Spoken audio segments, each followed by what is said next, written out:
Ora, muito bem. E cá vamos nós para a nossa sexta aula.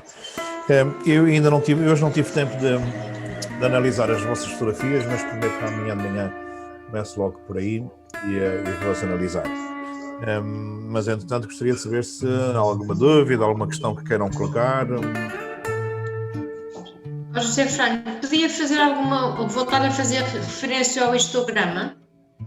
Posso, sim, senhora. Até Estou em casa, fazer mais desporto. posso buscar aqui algumas fotografias, até para vermos fotografias reais. Ora bem, interromper a compartilhar. Uma pergunta, desculpe. É que, como eu percebo pouco da máquina, eu hoje não tive a oportunidade de lhe ligar. Sim. Eu para fazer chegar o histograma, portanto, aparecer na imagem da fotografia que eu estou a focar, portanto, Sim. Como é que eu chego lá? É porque eu na minha máquina, eu tenho, depois da fotografia tirada, aparece um histograma. Sim. Mas eu quero antes. Não, mas é este que interessa, porque o antes é sempre uma previsão. O antes é como se fosse o fotómetro. O depois é que é a confirmação daquilo que aconteceu, percebe? Ou seja, o fotómetro, o histograma final é que é efetivamente o real. O primeiro é sempre uma previsão, nunca é o resultado final, percebe? Mas uma pergunta, mas de qualquer modo eu não consigo fazer-me chegar ao primeiro quando estou a focar com esta máquina, porque eu tenho outra máquina, um Mobius, e tenho a capacidade de ver o histograma quando ainda só estou a focar a imagem. Consegue se estiver a fotografar pelo display, pelo visor, pelo display grande. Sempre que está pelo visor pequenino, não consegue. Na 90D, não consegue. Ok. Mas pronto, mas eu acho que é a informação a mais ter o histograma ativo quando vai fotografar, na minha opinião. Eu acho que o histograma é fundamental para analisar a fotografia depois de concretizada, para saber que tipo de correções temos que fazer, porque o histograma antes de fazer a fotografia é uma estimativa, tal como o fotómetro traseiro. O traseiro é uma estimativa e nós percebemos que depois o resultado final, muitas das vezes, está muito longe da estimativa inicial da câmara. Pronto, mas isso é porque são estimativas que eles fazem e nada mais. Ok? Ok, obrigada. Nada. Há alguma forma da gente conseguir perceber também se a focagem está correta ou não? O que é que eu faço? Faço muito isso, que é faço a fotografia e depois, quando vou vê-la, amplio a 100%. Vou ao símbolozinho, ao mesmo botãozinho onde pode escolher os pontos de foco e vai ampliar a fotografia. Depois, com o joystick, pode andar na fotografia toda, a 100%. E aí vê se a fotografia ficou efetivamente 100% focada ou não. Eu faço muito isso. Faço a fotografia e depois amplio para ver se ela efetivamente está bem. Ok? Mas pronto, isso depois no computador é bem mais fácil de ver, basta só um clique no computador e fica logo com a fotografia a 100%. Mas depois já não dá para voltar atrás. Não, por isso é que no terreno tem que se fazer muitas fotografias. É verdade. Claro que numa prova de desporto, pronto, quer esteja focada, quer não, já aconteceu, acabou-se, a curva já passou, aquele não volta a repetir. Temos é que fazer o ponto muito importante, disparar em rajada e disparar com o modo de focagem em iServer, que é que ele está permanentemente a focar entre cada fotografia. E aí pronto, há sempre uma que fica bem, há sempre umas que ficam bem e outras não.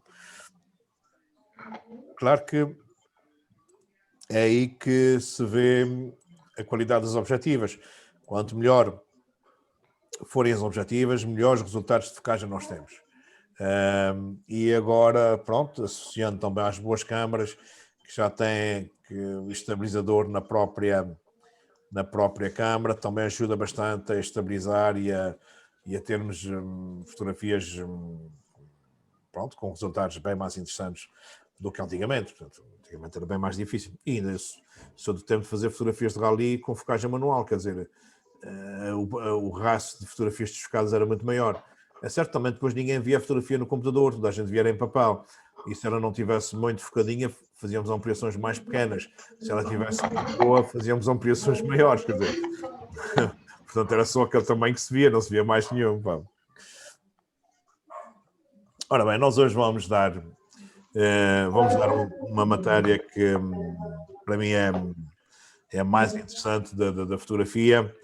É certo que não é a mais fácil, é um pouco a conjugação de tudo aquilo que nós temos até agora e que se chama profundidade de campo.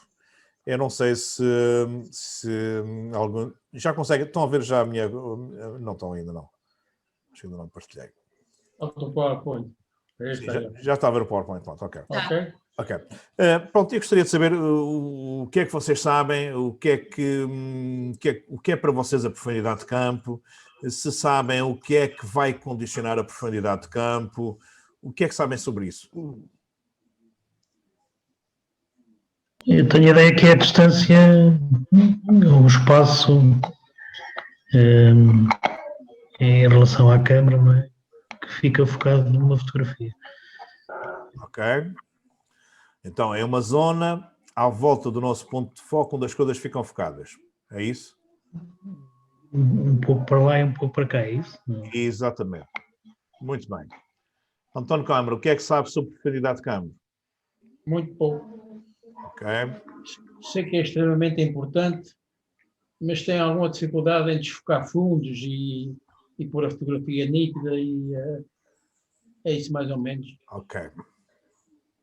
Bom, eu desde o primeiro dia disse a vocês que a focagem era extremamente importante. Insisti muito na focagem, tenho insistido muito e disse sempre que focado, só fica o sítio onde nós colocamos o foco. Onde nós colocamos o foco é o único sítio da fotografia que fica focado. Mas tal como o Armando disse, há zonas à volta do nosso ponto de foco onde as coisas ficam aparentemente nítidas, ficam aparentemente focadas. Mas, se eu tiver uma fotografia feita com um ponto de foco só, e se eu ampliar a fotografia, sei onde é que está o ponto de foco, onde é que foi focada, e sei onde é que está a zona onde as coisas estão aparentemente nítidas, aparentemente focadas. O Armando falou numa coisa engraçada, que foi um espaço para cá e um espaço para lá. Não foi? Este espaço para cá, esse espaço para lá, Armando, sabe se é igual, se não é, se há alguma diferença? Tem alguma noção sobre isso? Acho que é igual, não tenho a ideia que é igual. Uhum. E depende da abertura, não é? E do objetivo. Muito bem. Depende essencialmente desses dois fatores. Mas vamos voltar ainda um bocadinho atrás. Esta zona à volta do ponto de foco é que nós chamamos, é que está nítida. Se a zona à volta do ponto de foco fica nítida, nós chamamos profundidade de campo. Esta zona onde as coisas estão aparentemente nítidas não se desenvolve da mesma forma à volta do ponto de foco. Ou seja, não é um círculo com o mesmo raio, que se fosse facilitava muito a nossa vida. Mas não é. O que eu sei é que se eu tiver 1 metro para mim as coisas nítidas, eu sei que para trás do meu ponto de foco eu tenho o dobro também nítido.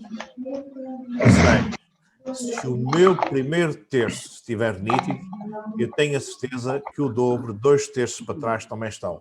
Vamos dar um esquema que é mais fácil vocês verem o esquema. Reparem aqui nesse esquema. Eu tenho aqui a câmara fotográfica, tenho o meu ponto de foco aqui neste sujeito, e se este meu primeiro terço, vamos supor que até 1 metro, se este 1 metro estiver nítido, eu sei que o dobro para trás também está. Tenho 2 metros para trás. Para além disto já não está nítido e para aqui também já não. Ok?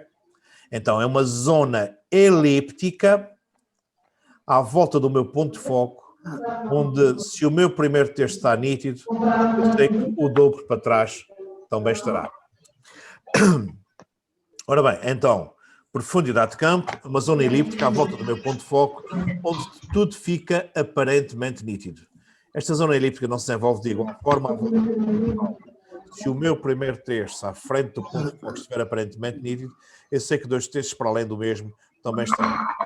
Ora bem, por isso é que eu vos digo, já vos disse várias vezes e volto a repetir, que sempre que eu estou a fotografar paisagem e que se quero que a minha paisagem fique toda nítida, toda muito perfeitinha, se eu quiser ter muita profundidade na minha paisagem, eu vou ter que colocar o meu ponto de foco, e se não tiver nenhum motivo de extrema importância na minha paisagem para destacar, eu vou colocar o meu ponto de foco sempre no meu primeiro terço da minha composição.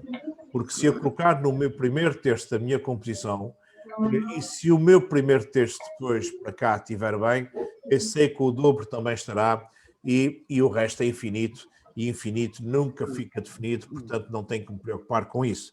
Logo, então, em paisagem, eu vou utilizar muito, faço uma composição e vou utilizar muito os pontos de foco cá de baixo. Porquê? Porque os pontos de foco cá de baixo estão exatamente no meu primeiro terço da minha composição. Isso já me facilita a vida. Logo, já fica a saber onde é o meu primeiro terço da minha composição. Coloco os pontos de foco de baixo e normalmente foco com estes de baixo, e se o meu primeiro terço estiver bem, o dobro também está, e o resto é sempre infinito. Agora, isto é fácil de perceber. Fácil de perceber o que é o ponto de foco, uma zona à volta, fácil de perceber o que é a profundidade de campo, uma zona elíptica à volta do meu ponto de foco, onde as coisas ficam aparentemente nítidas. Isso é fácil.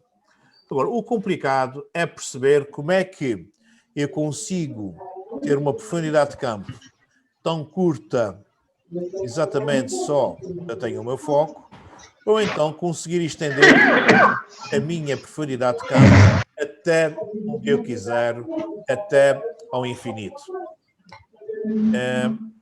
Já me disseram, o Armando já disse que era com a abertura do diafragma, o António disse que eram com as objetivas, e então, Armando, como é que isto funciona em relação à profundidade, à abertura do diafragma, como é que funciona em relação à profundidade de campo? Conte-me lá.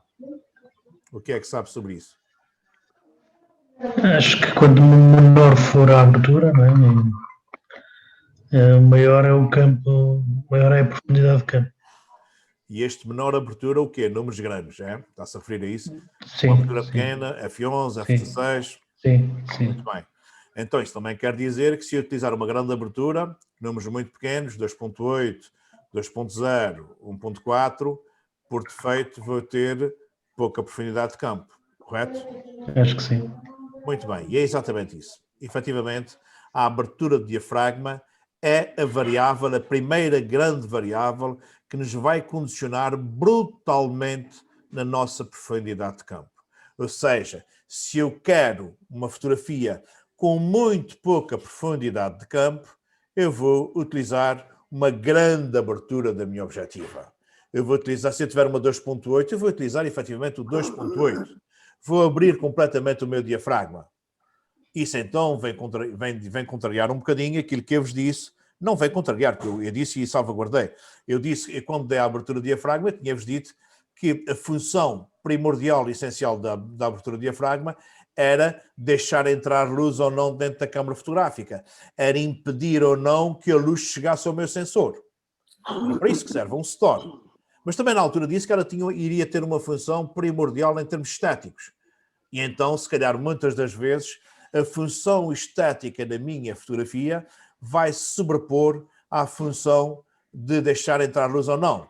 Ou seja, se eu quero uma fotografia com uma profundidade de campo muito curta, eu vou abrir o meu diafragma. Se eu abro o meu diafragma, deixa entrar muita luz. Se eu deixo entrar muita luz, e se, por exemplo, estou a fotografar com 1/125 e com 2.8, eu dou por mim e olho para o meu fotómetro e ele está a piscar no +3.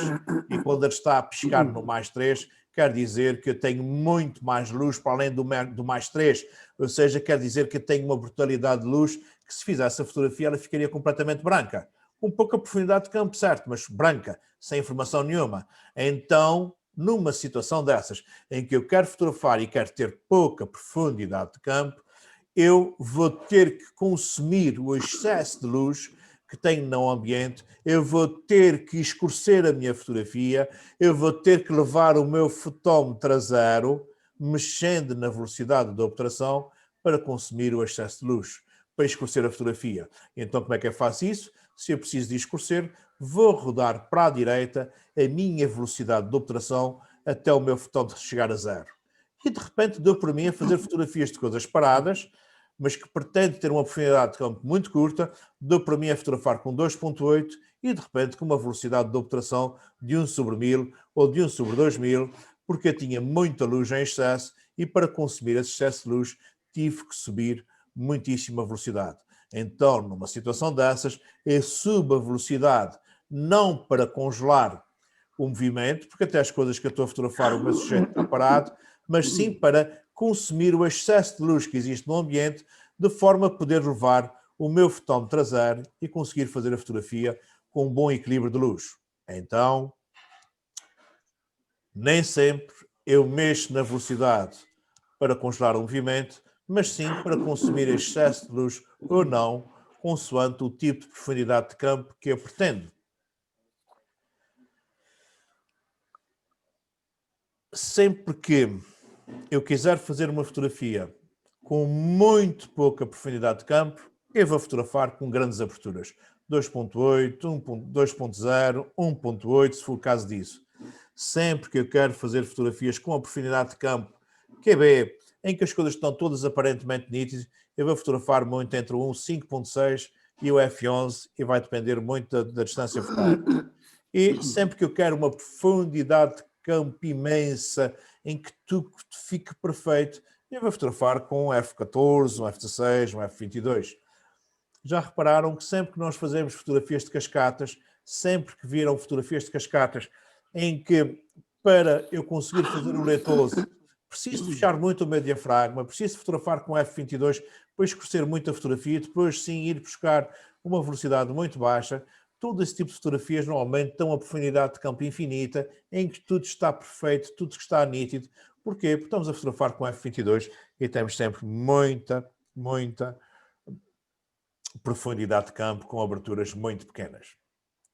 António Câmara também se frisou que a segunda variável, ou a outra variável que condiciona a profundidade de campo é a objetiva que nós estamos a fotografar, ou seja, a distância focal que nós estamos a fotografar. António Câmara, o que é que sabes sobre em como é que a distância focal vai nos influenciar na profundidade de campo?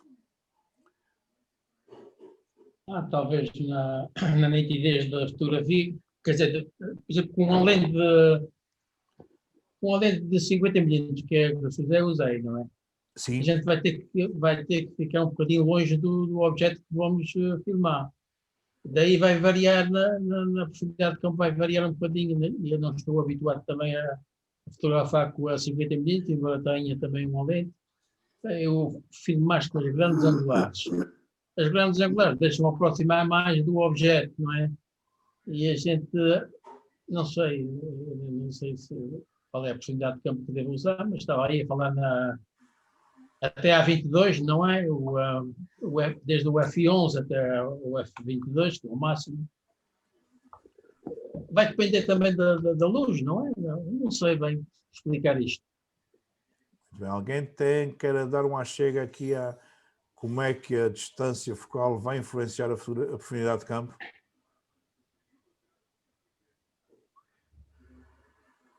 Armando, quer acrescentar alguma coisa? Tem alguma ideia? Agora estou um pouco parado. Okay. Mas acho que quanto maior for a distância focal, também maior é a profundidade de campo. Por acaso, é rigorosamente o inverso. Ou seja, quanto maior for a minha distância focal, por defeito, eu tenho menos profundidade de campo. Repara, Armando, quando você faz uma fotografia com uma grande angular, uma distância focal curta, você tem sempre muita profundidade de campo na paisagem. Você começa a fotografar a mesma coisa com uma teleobjetiva e começa a perder imensa profundidade de campo. As telas objetivas dão sempre muito pouca profundidade de campo. Eu estou a fotografar com uma 16 mm e na paisagem tenho uma profundidade de campo incrível. eu passo para a minha 50mm e já reduzo muitíssimo a profundidade de campo. Mas se passar por uma tela 200 ainda tenho muito menos profundidade de campo. Ou seja, se eu quiser fazer uma fotografia com pouca profundidade de campo, quero fazer um retrato a um de vocês, a qualquer um de vocês, quero fazer um retrato, mas quero anular completamente o vosso fundo. Não quero que a gente se perca com as pinturas, com as fotografias, com os acessórios que estão por trás de vocês. Então, para conseguir este efeito, eu vou logo escolher, olho para o meu saco, que objetivos é que eu tenho? Grande angular, 50mm e uma tela 200. Pá, quero pouca profundidade de campo, eu pego na 200, na tela 200, pego na tela objetiva, monto a tela objetiva na câmera. Depois vou abrir o diafragma todo. Pá, a minha tela objetiva até uma 200, 2.8, encantado da vida, 2.8. E depois vou fazer a fotografia. Eu com uma tela 200, com uma tela objetiva 200mm a 2.8, eu consigo uma profundidade de campo muito pequena. Se eu, em vez de estar com uma tela 200, eu colocar uma 16mm, com os mesmos 2.8, eu tenho imensa profundidade de campo. Ou seja, grandes angulares, distâncias focais muito curtas, por defeito, eu tenho sempre muita profundidade de campo. Vou aumentando a minha distância focal, vou aumentando o meu ângulo de visão, vou reduzindo o meu ângulo de visão, vou aproximando as coisas cada vez mais, não me saindo do sítio, vou automaticamente reduzindo a profundidade de campo, vou deixando de ver o fundo. Então, já temos duas variáveis. A abertura do diafragma e a distância focal. Mas há mais duas. Alguém tem ideia? As próximas são uma questão de postura, uma questão de composição. Não tem nada a ver com equipamento técnico. Provavelmente será a luz, não é? A luz é um fator importante sempre na fotografia. A luz é importante, mas isso vai controlar-se pela abertura e pela velocidade. A terceira variável, que é extremamente importante... É a nossa distância ao objeto. Nem mais, Jorge. Boca Santa. É exatamente a nossa distância ao ponto de foco. Quanto mais próximo eu tiver do meu sujeito, menos profundidade de campo eu tenho. E vou dar um exemplo. Eu disse a vocês que as grandes angulares têm muita profundidade de campo, não é? Tem muita. As grandes angulares são excelentes porque têm sempre muita profundidade de campo. Mas as grandes angulares, tal como o António disse, permitem que nos aproximemos demasiado do sujeito. Se eu tiver com uma grande angular a 25 centímetros do meu sujeito, mesmo que tenha uma profundidade de campo infinita, eu sei que os meus primeiros 25 centímetros estão perfeitos, o dobro para trás também está. São 50 centímetros, meio metro. Depois do meio metro começa-se a perder o foco. Se eu tiver um segundo plano a 30, 40 metros do primeiro, garantidamente que o fundo eu não o vou ver porque ele está completamente desfocado. Com a mesma objetiva, com a mesma abertura, eu em vez de estar a 25 centímetros, se eu tiver a 2,5 metros, eu sei que os primeiros 2,5 metros estão bem, os outros 5 metros estão perfeitos e depois lentamente começa a perder o foco. Mas em vez de estar a 2,5 metros, se eu tiver a 5, eu depois sei que 10 para lá também estão e o resto, o perder do foco é tão lento que eu já tenho uma nitidez quase a tão infinito. Portanto, então, nós já temos aqui 3 variáveis que, conjugadas entre si, podem potencializar ou estupidamente desfocado ou muitíssimo focado. E como é que eu consigo uma fotografia com uma profundidade de campo muito curta? Muito simples. Uma tela objetiva, uma grande abertura e aproximar-me o máximo possível do sujeito. Ou seja, sei que com uma 200mm, com 2.8, eu consigo fazer um foco mais ou menos a 1,60 m, 1,80 m. Se esta é a focagem mínima, é isso que eu me vou posicionar e eu posso garantir que faço um retrato assim muito cropado, muito curto e em cheio e o fundo é como se não existisse.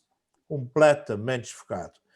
Quero ter exatamente o oposto, quero ter uma paisagem com uma nitidez estúpida, muito fácil. Em vez de uma tela objetiva, utilizo uma grande angular. Em vez de estar com 2.8, vou para um 5.6 ou para um f8. Vou colocar o meu foco no primeiro terço da minha composição e tenho a garantia que tenho nítido desde os meus primeiros 2 metros, 2,5 metros até ao infinito.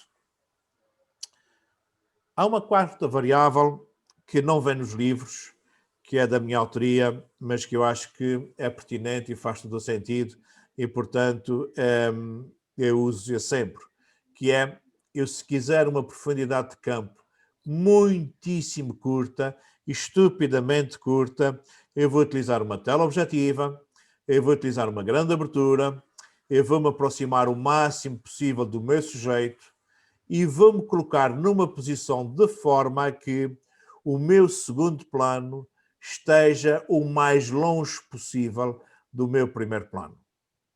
Esta é a forma que eu tenho de transformar uma fotografia muitíssimo, com uma profundidade de campo muitíssimo curta. Quero ter uma profundidade de campo infinita. Uso uma grande angular, fecho substancialmente o meu diafragma, 5.6, um f8, o meu ponto de foco a 1/3 da minha composição e tenho normalmente uma profundidade de campo infinita. Nós vamos ver exemplos de tudo isso. As teleobjetivas não são próprias para o interior, pois não? São, sem problemas nenhuns, logo que tem a luz.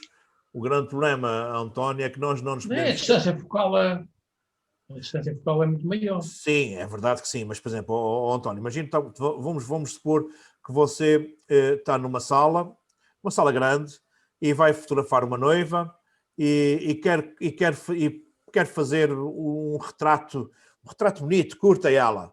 Você pode perfeitamente estar a 2, 3 metros de distância dela e utilizar uma teleobjetiva de 200mm e fazer um grande retrato. Até porque há uma coisa que é muito importante. Quando vamos retratar um sujeito pela primeira vez, quando vamos começar uma sessão fotográfica, nós devemos começar sempre com as telas objetivas.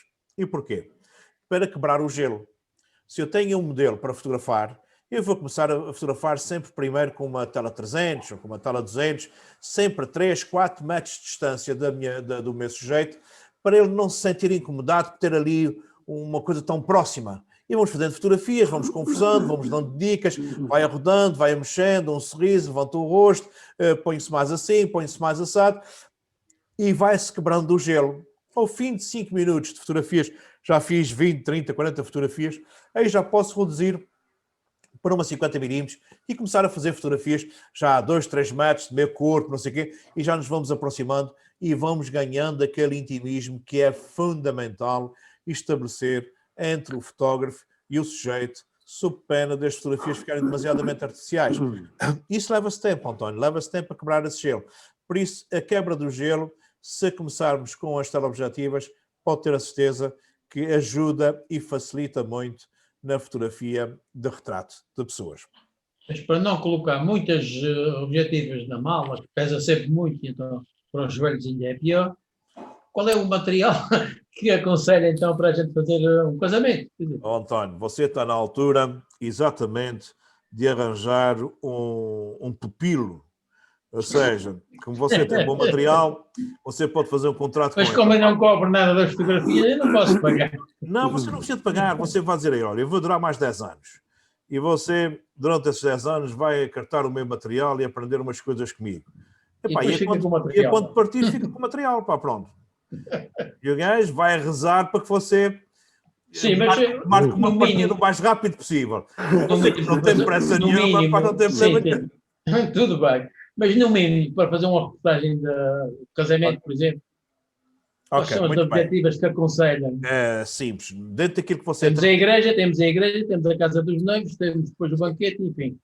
Dentro daquilo que você tem, e é o que eu costumo levar, eu nunca deixo de levar a 16-35, a 24-70, a 70-200 e a 50mm.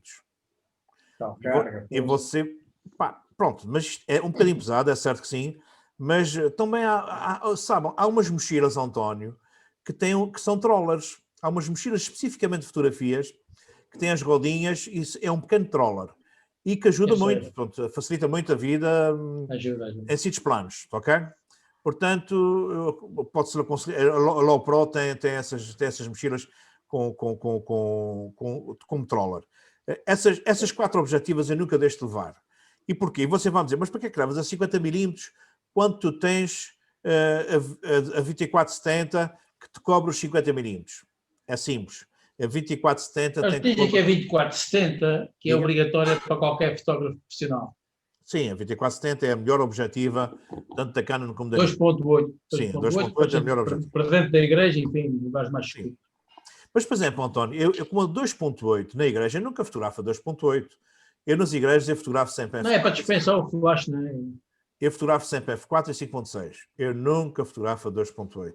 Eu só fotografo a 2.8 os retratos, que quer só o retrato nítido e o resto tudo desfocado. Mas sempre que eu Não, estou... o corpo da igreja, claro, é só o retrato, o corpo da igreja não convém. Quando eu estou a apanhar o noivo e a noiva ao mesmo tempo, se eu tiver com 2.8, um deles vai ficar desfocado.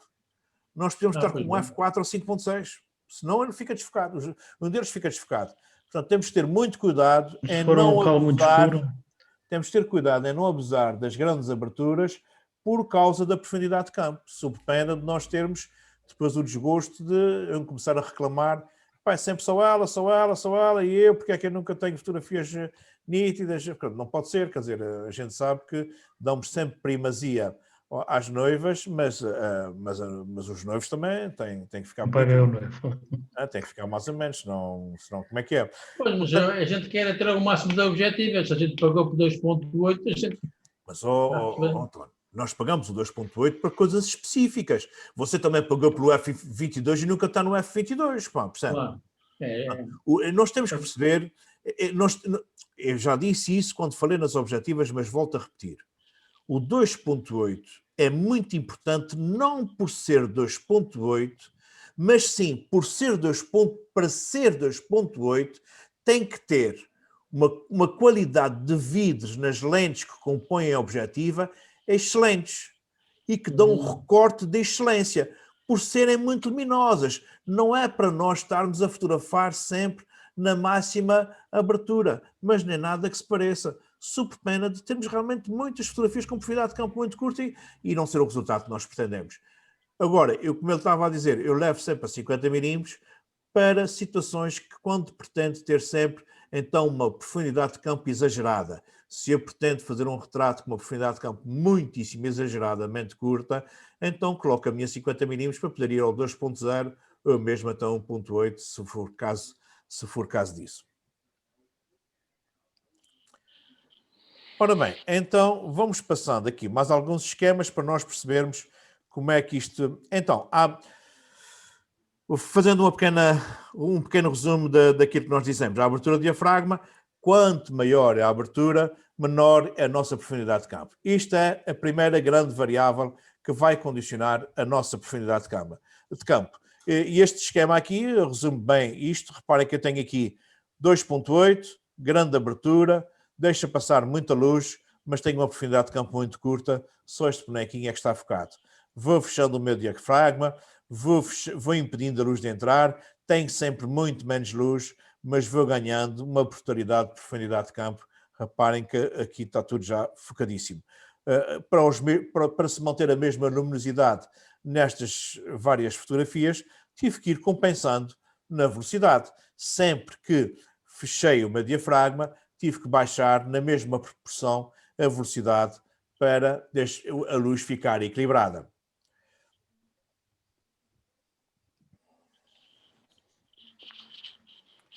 Ora bem, depois temos aqui mais uns esquemas que ajudam muito a perceber como é que isto funciona. Repare, grandes aberturas, um 2.8, o foco está aqui na zona preta e isto é 1/3 da frente e os 2/3 para trás. Com 2.8 eu tenho 1/3 à frente muito pequeno e o dobro para trás. Com 2.8 aumenta substancialmente e tenho o dobro para trás. E assim sucessivamente vou sempre ampliando o meu primeiro terço e vou tendo sempre o dobro para trás.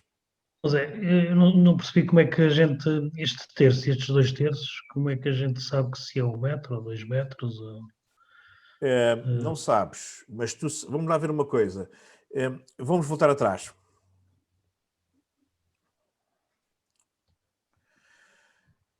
E já vamos ver outros esquemas disso, mas já agora vamos ver aqui neste.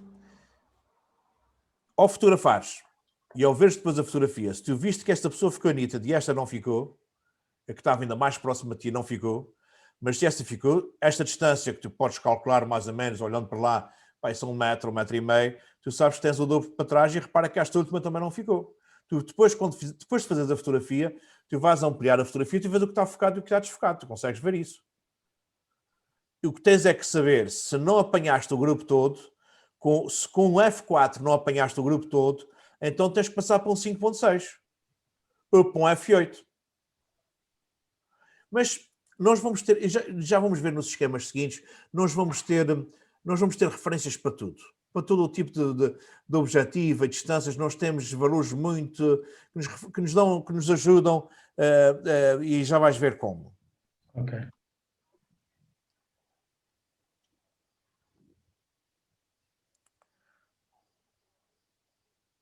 Olha, aqui já se vê bem. Queres ver, Armando? Uma grande abertura. O fotógrafo está exatamente sempre à mesma distância do sujeito. Ok? E repara que tens aqui com uma grande abertura, que provavelmente deve ser vamos pôr um 2.8, pelo tamanho do buraco é enorme. Eu tenho praticamente só o meu sujeito dentro do foco. Aqui isto é seguramente, se é um 2.8, este é um 5.6, ou mesmo F8, mas deve ser um 5.6. E mantendo a mesma distância, repara que eu ganhei imenso para a frente e o dobro para trás. Repara que este ganho não é uma linha reta. O foco vai se perdendo lentamente. Não é uma coisa, não se vê isso marcado, como se vê quando quando queremos fazer uma pouca profundidade de campo com o telemóvel, nós somos capazes de fazer mesmo um círculo redondinho, muito direitinho. Isto aqui não, nas objetivas difunde-se, há uma difusão natural bonita, não é uma difusão bonita. Mas repare, com a mesma distância, se eu, em vez de estar com 5.6, se puser um F8, um F11, repara que eu aumento imenso o meu primeiro terço e tenho sempre o dobro para trás. Isto depois é uma questão de percepção visual. É certo que as nossas câmaras têm aqui um botãozinho, que é este que está aqui, que nos fecha o diafragma. Por acaso não consigo fechar agora porque está sem bateria. Fecha-nos o diafragma. E isto é uma forma de nós dá um sombreado dentro da objetiva, que é o equivalente de uma profundidade de campo. Eu vou-te ser sincero, eu nunca utilizei isso, nunca me habituei a utilizar a profundidade de campo por aí. Funciona a profundidade de campo por uma sensibilidade, por saber com determinadas objetivas e com determinadas aberturas que resultados é que eu consigo, e se quando faço a fotografia e se ampliar, achar que o resultado está distante, está longe daquilo que eu pretendo, eu faço correções na fotografia seguinte e não me tenho dado mal por isso. Ok. Só uma pergunta. A zona de nitidez é tanto menor quanto mais próximo estivermos do foco, não é? Exatamente. Quanto mais próximos nós estivermos do nosso sujeito, por defeito, a profundidade de campo é sempre curta. É sempre muito mais pequena. Ok? Ok. Ora bem, repare aqui mais um gráfico para nos dar uma ideia. Aberturas muito grandes, 1.4, F2, 2.8, até o F32. Reparem que sempre que eu vou fechando o meu diafragma, eu vou ganhando profundidade de campo, até ter uma profundidade de campo completamente infinita, desde do meu primeiro plano até ao infinito.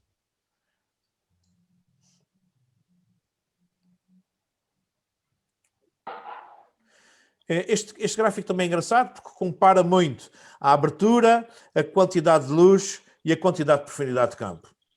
Quanto maior for a abertura, mais luz eu tenho dentro da minha câmara, mas menor profundidade de campo eu consigo. Sempre que for fechando o diafragma, vou reduzindo a entrada de luz na minha câmara, mas vou ganhando profundidade de campo. Menor luz, maior profundidade de campo. Maior luz, menor profundidade de campo.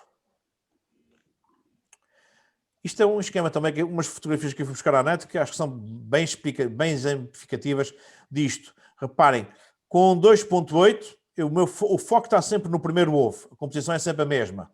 Com 2.8 eu só tenho a face de cá nítida, porque a face de cima já não está dentro do meu foco. Fechei 4 vezes, passei para 5.6, reparem que o meu primeiro ovo já está todo nítido e começa a ganhar alguma percepção do segundo plano. Passei para o F11, fechei novamente mais 4 vezes e reparem que eu já tenho o meu primeiro ovo, está excelente, e o segundo já está muitíssimo bom e começa a ganhar recorte cada vez mais. Ao fechar para um F32, fechei completamente o meu diafragma e reparem que eu tenho nítido desde o primeiro plano até o fundo e mantive sempre o foco na primeira face do primeiro ovo e ficam com uma fotografia com uma profundidade de campo infinita, completamente tudo nítido. Nunca descurando que eu sei perfeitamente que o foco está aqui, porque há o realce natural de onde coloquei o foco. Ora bem, a distância focal, quando influencia a nossa profundidade de campo da seguinte forma: quanto menor é a distância focal, maior é a profundidade de campo por defeito, e vice-versa. Sempre que eu estou a trabalhar com uma grande angular, com uma distância focal muito pequena e com um grande ângulo de visão, eu tenho por defeito muita profundidade de campo. Sempre que eu vou aumentando a minha distância focal, encolhendo, reduzindo o meu ângulo de visão, indo buscar as coisas muito ao longe, eu por defeito tenho sempre muito pouca profundidade de campo. Portanto, reparem, com uma 45 mm eu consigo ver muito bem o fundo, o primeiro plano está focado e o fundo ainda está muito bem. Passo para uma 55 mm, o fundo já começa a ficar despercebido. Numa 100 mm o fundo já está bastante desfocado e com uma 200 mm é como se o fundo não existisse, não consigo identificar minimamente o fundo.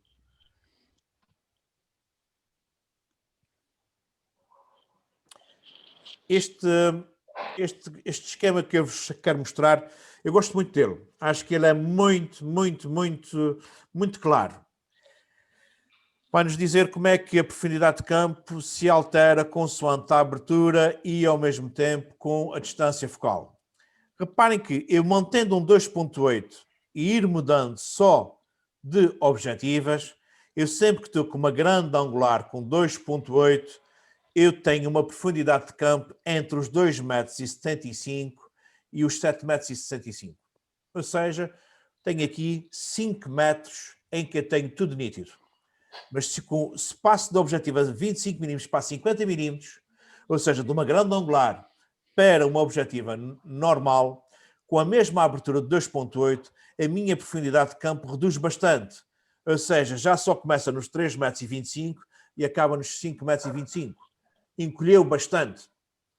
Mantendo a mesma abertura e passando de uma 50 mm para uma teleobjetiva 100 mm, a minha profundidade de campo reduz-se a 1 metro, entre os 3,55 m e os 4,55 m.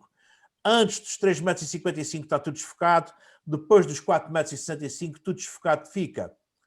Sempre que eu estou com uma 2.8 e passo para uma 200 mm, a minha profundidade de campo reduz-se a 50 centímetros. Eu posso-vos dizer que com uma grande angular e com um 5.6, um simples 5.6, eu consigo uma profundidade de campo infinita, desde os meus 2 metros até ao infinito.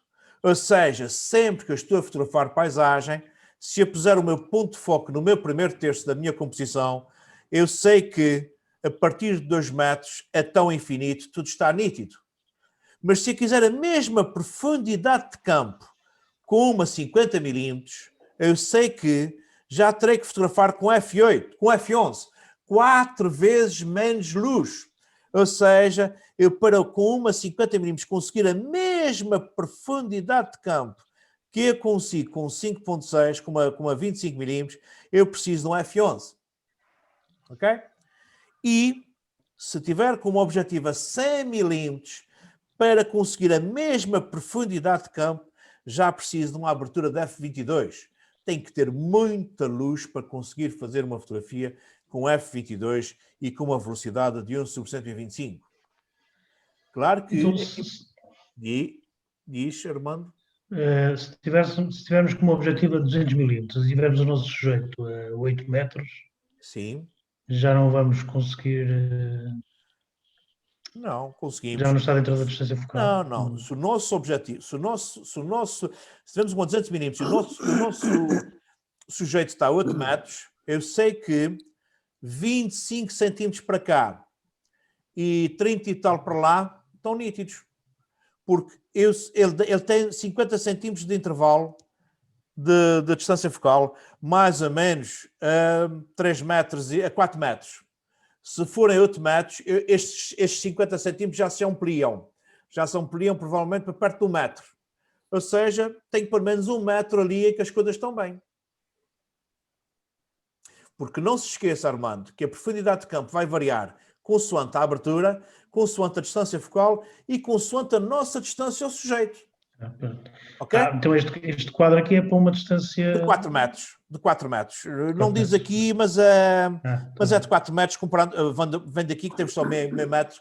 Ele tem que estar mais ou menos a 3,80 metros ou 3,90 metros, à volta disso, percebe? Ok, está bem. Tá. É certo? Tá.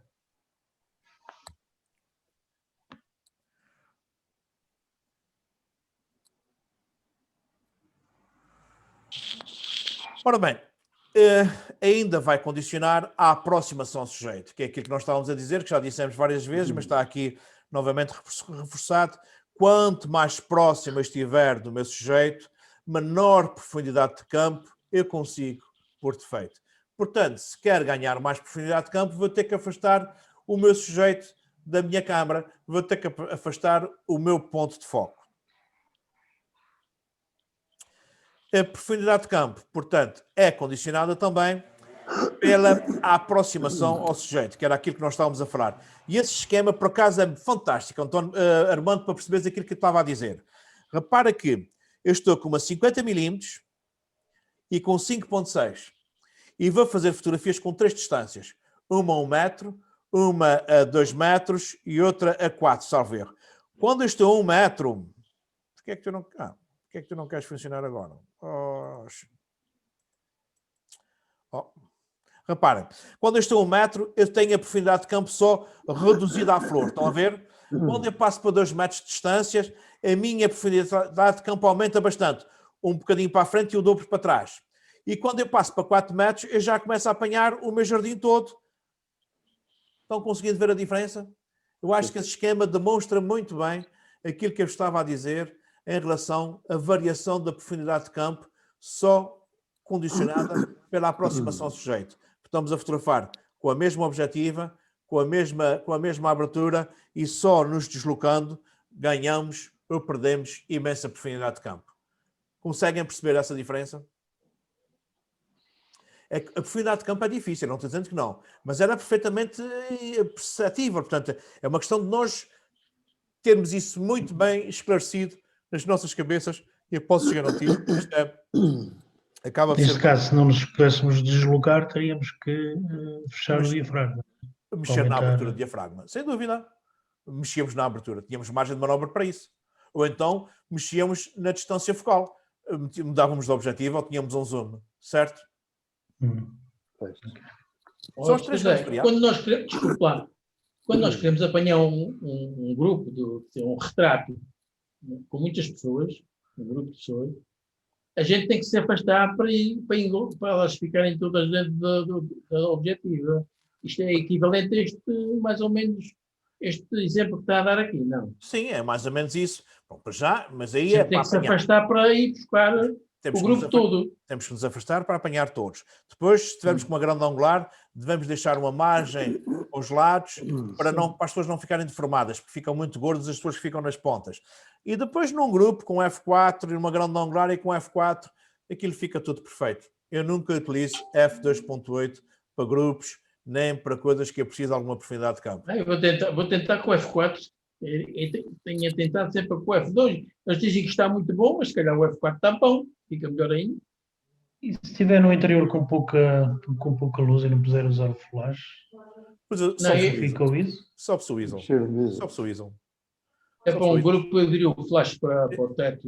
Eu posso dizer hoje, as nossas câmaras fotográficas, então vocês têm todos câmaras belíssimas, 5D Mark IV, Alpha 7, 1D do António, vocês têm todas câmaras tão boas, que se comportam muitíssimo bem com ISOs de 3600, 6400, não tem problemas nenhums, ir até aos 12.000 não é crítico, mas 6.200 já é um ISO brutalmente alto, que com uma janela ou com um bom candeeiro já faz fotografias excelentes, não precisam, com F4 não precisam de ir maneira nenhuma aos 2.8. Eu tenho uma dúvida, Sr. José. É o Diga, seguinte, eu tiro a fotografia, depois as pessoas querem ir revelar. Quando eu tiro muito à tangente, na Coimbra Baixo, não ir depois fazer a fotografia ao fotógrafo, ou seja, ao laboratório, normalmente cortam as pessoas dos extremos. Qual é que é aconselhável focar um bocadinho mais folgado a fotografia, digamos assim? Isso depende, eu vou-lhe explicar porquê. Eu vou-lhe explicar porquê, António. Por exemplo... Fiquei cortada, como é que tu... mas na fotografia que eu tirei estava bem. O tamanho do seu sensor, por exemplo, se numa ampliação é 15-20, é 15-20, por exemplo. O seu sensor dá uma fotografia, o que está, se for para mandar revelar, é 15-20. Mas há muita mania dos laboratórios, em vez de fazer 15-20, 15-18, porque é o papel que eles têm que lhes dá jeito. E quando for 15-18 já está cortando 2 centímetros. Se a fotografia estava ao limite, já não mostra tudo o que podem fazer. Por exemplo, o seu sensor dá uma 15-20, uma 20-35, uma 40-60, uma 60-90, e são tudo tamanhos em que está aproveitando o seu sensor todo, tudo aquilo que aparece na sua fotografia.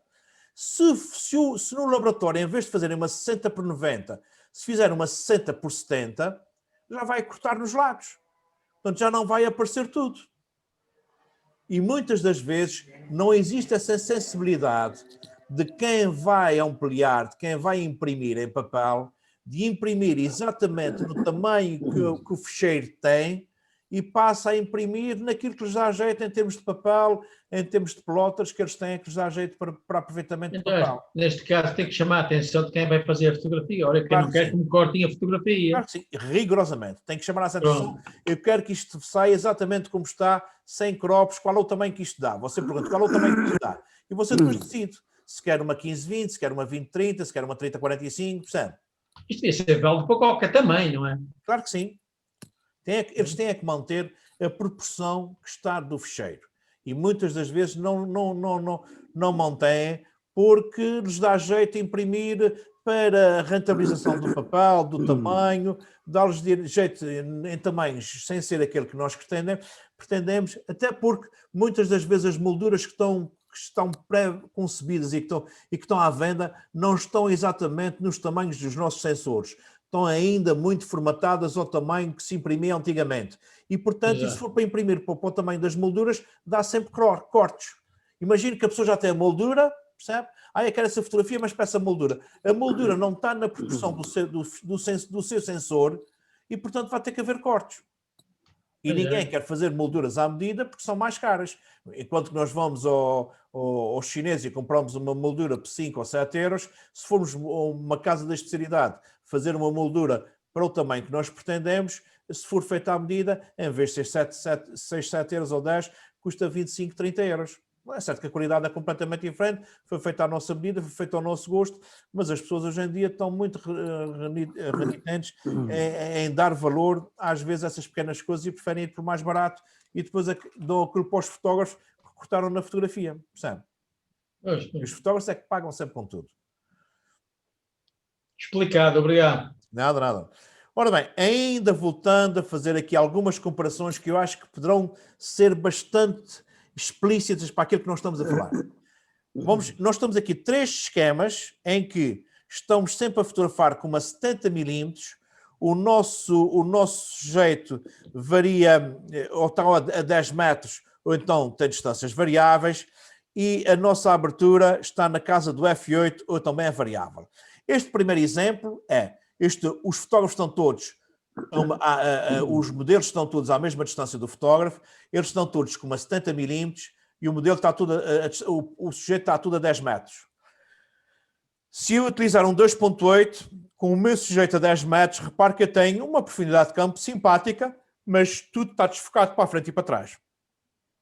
Se eu utilizar um f8, repare que eu já ganhei um bom bocado à frente e até aquela árvore já está na minha profundidade de campo. Quando eu passo para um f22, eu tenho quase desde os meus 2 metros iniciais até o infinito, tudo nítido. E aqui o que é que eu variei? Foi só a abertura do diafragma, tudo o resto se manteve. Aqui neste segundo esquema, vai-se manter a abertura e a distância focal. Mantém-se tudo. A única coisa que muda é a distância ao ponto de foco. Reparem que... Não percebi? Eu estava a dizer que era curioso. Reparem que se o que o diafragma faz. Exatamente. Se o meu sujeito tiver a 1 metro, eu tenho uma profundidade de campo minúscula, com uma 70 mm e com F8. Mas se o meu sujeito passar para 5 metros, já tenho uma profundidade de campo bastante simpática. E se ele passar para 20 metros, tem uma profundidade de campo imensa. Aqui, o que vai variar é efetivamente as objetivas. O meu sujeito está sempre a 10 metros, eu estou sempre com F8, e se tiver com uma grande angular, reparem que eu tenho uma profundidade de campo desde os meus 2, 3 metros até o infinito. Se eu tiver com uma 70 mm, eu tenho uma profundidade de campo desde os meus 5, 7 metros até àquela árvore. E se ficar com os 200 mm, tenho só a minha profundidade de campo reduzida ao meu sujeito. Portanto, essas 3 grandes variáveis, a abertura, distância focal e distância ao ponto de foco, são as 3 grandes variáveis que vão condicionar muito ou pouco a profundidade de campo. Conjugadas entre si, podemos ter um extremo de profundidade de campo muito curta ou um extremo de profundidade de campo muito grande.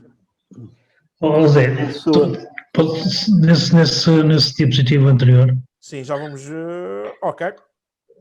Na segunda imagem, a 20 metros, com o sujeito a 20 metros. Sim. Se nós utilizarmos uma objetiva com autofoco, ele vai focar o sujeito, este senhor amarelo, não é?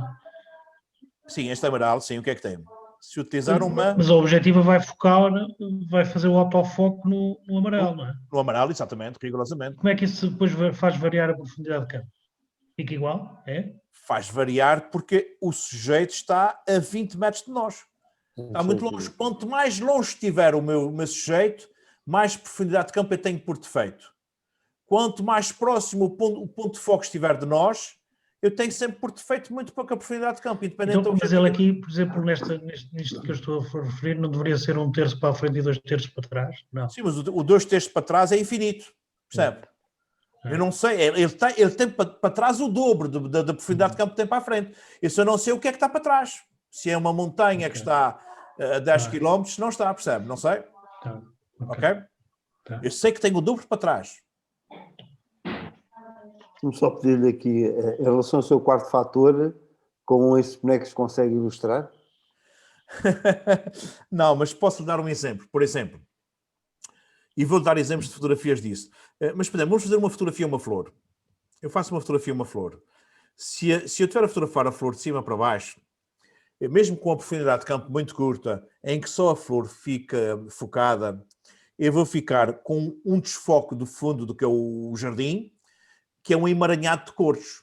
Uma confusão de cores, mesmo que sejam desfocadas, elas vão distrair a atenção da flor por ter muitas cores desfocadas. Não sei o que é, mas tem muita cor.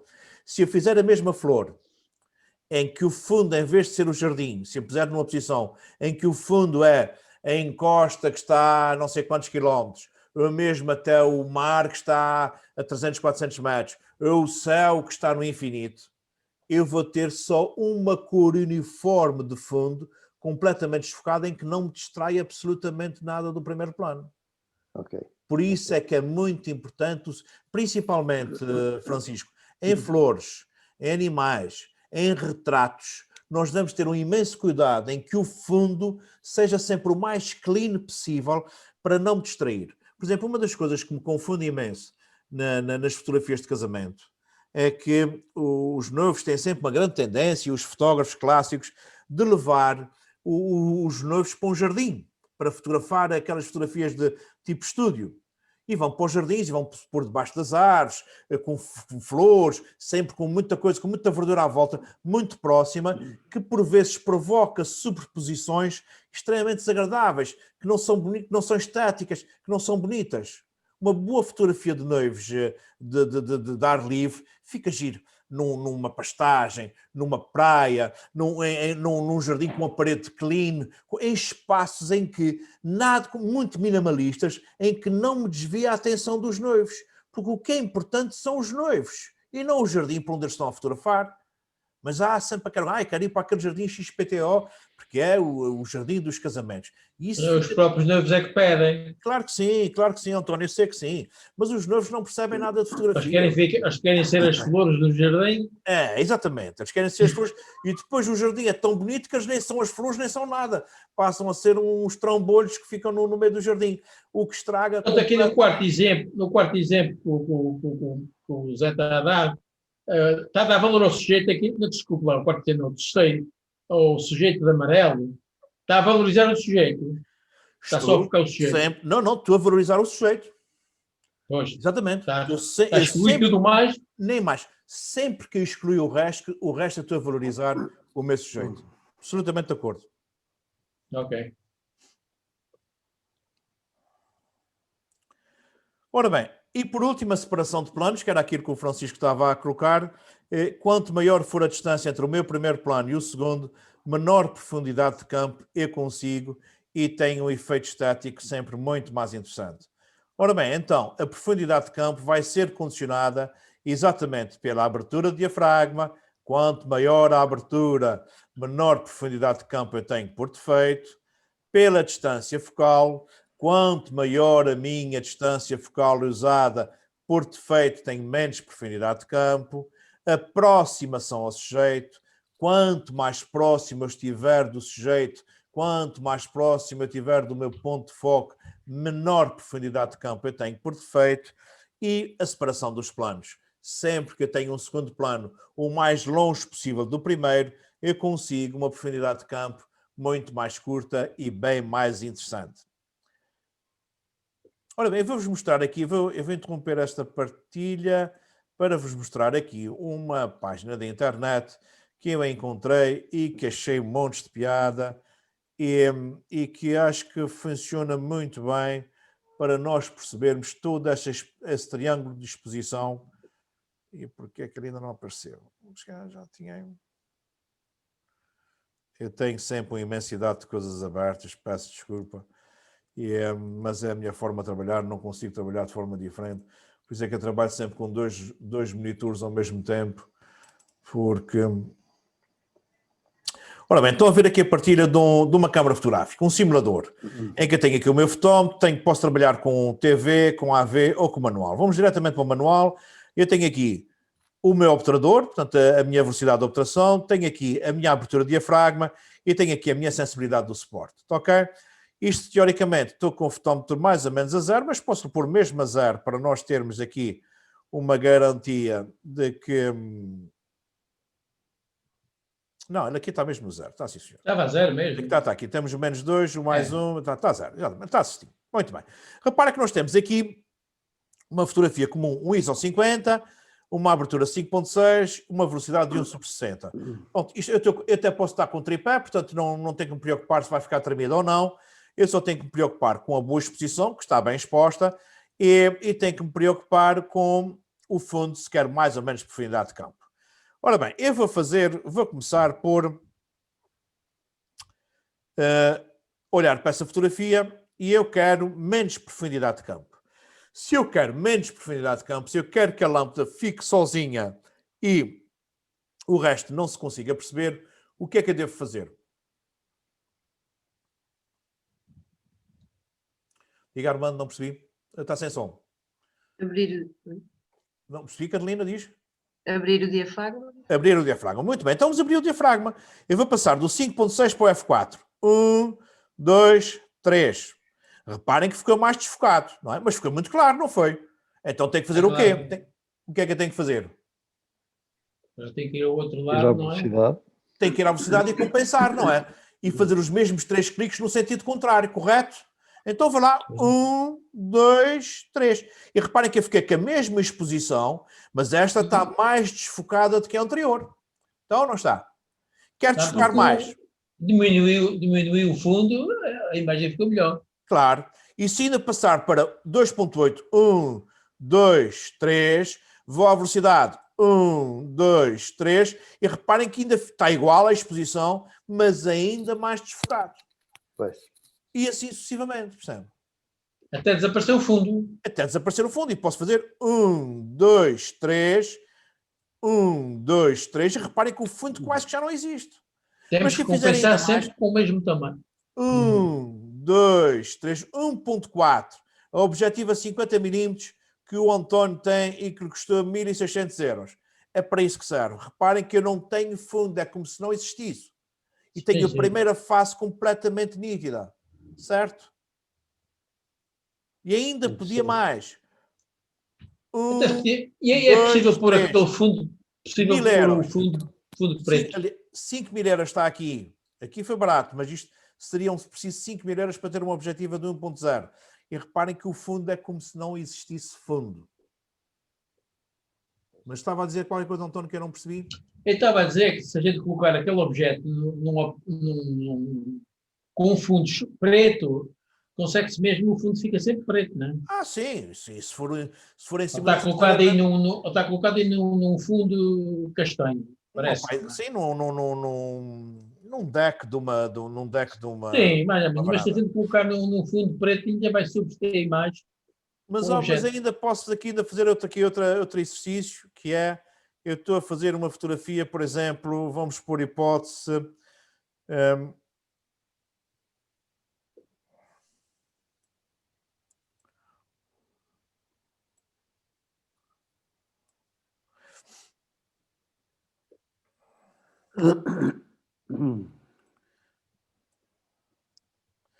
reparem que isto aqui, com F22 e com 1/8 de segundo, ISO É 100, uma boa e reparem profundidade que de nós campo. conseguimos, a lâmpada está perfeitamente e já conseguimos perceber tudo o fundo, como é que as coisas, Temos como é os que as dois, coisas o funcionam. fundo e o objeto estão focados.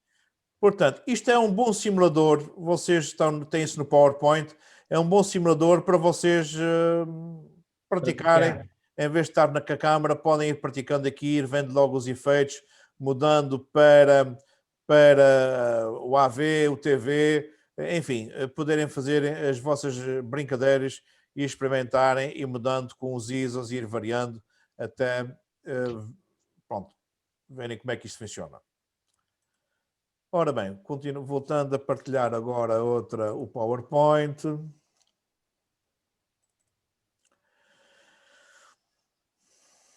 Ora bem, vamos agora ver uma série de exemplos de fotografias bem demonstrativas de tudo isso que eu vos falei.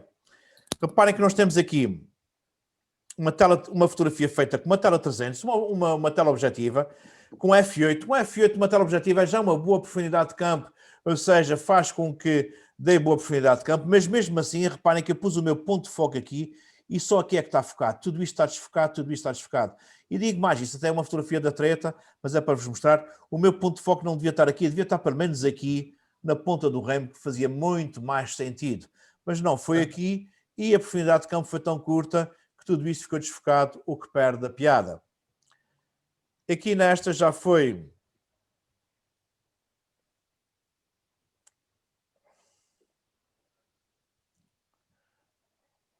Aqui nesta já foi de propósito, pronto, com uma tela objetiva, fechei o diafragma, pus o meu ponto de foco exatamente aqui, mas só aqui é que está focado, aliás aqui ainda estou um bocadinho, mas depois começam a perder o foco, mas tudo isto tem aqui uma linha de força que me leva exatamente aqui e tenho o fundo completamente desfocado para não me distrair e estou exatamente concentrado só nas pipocas, porque como é uma repetição, não faz sentido ter tudo nítido. Nas repetições, normalmente só tenho um ponto de foco e o resto fica tudo desfocado.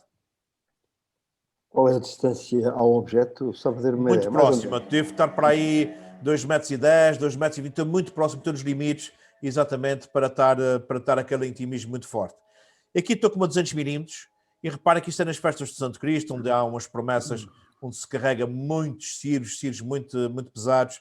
E aqui eu podia ter posto o ponto de foco no rapaz, mas não. Eu quis pôr o ponto de foco exatamente na imensidade de cera que este rapaz ia acartar. Portanto, não me interessa quem é a pessoa, o que me interessa era dar a ideia da imensidade de cera que ele iria acartar. E, portanto, foi isso que eu fiz, o ponto de foco só lá, e lá só mesmo, e o resto fica desfocado só para contar a história.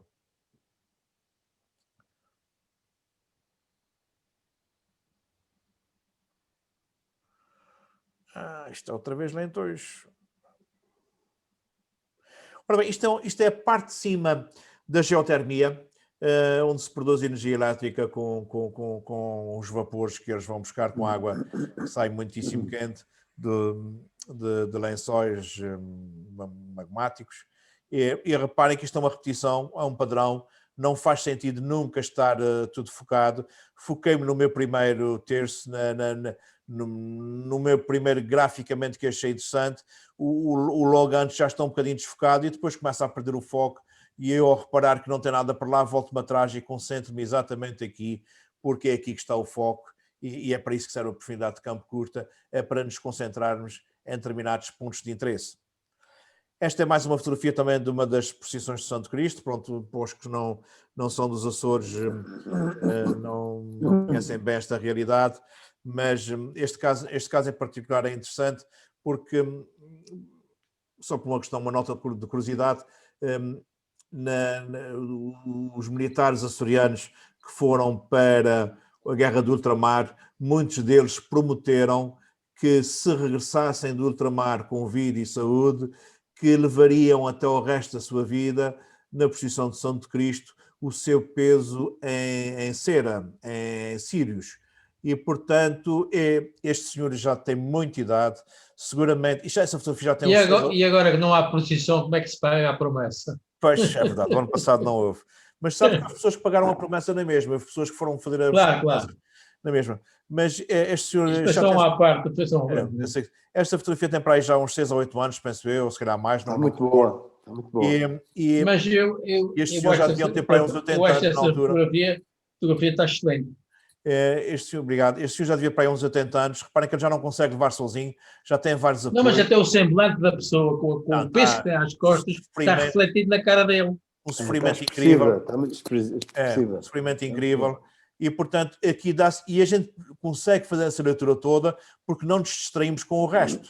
Não nos distraímos com as outras pessoas que estão desfocadas, não nos distraímos com as cores, porque aqui atrás isso é tudo tons de vermelhos na decoração da fachada da igreja.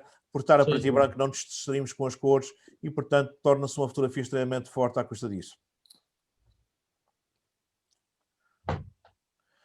Isto foi um trabalho que eu fiz muito interessante sobre um gasolineiro que já leu os clássicos todos e que discute literatura com professores universitários. É um homem com uma cultura geral muito acima da média.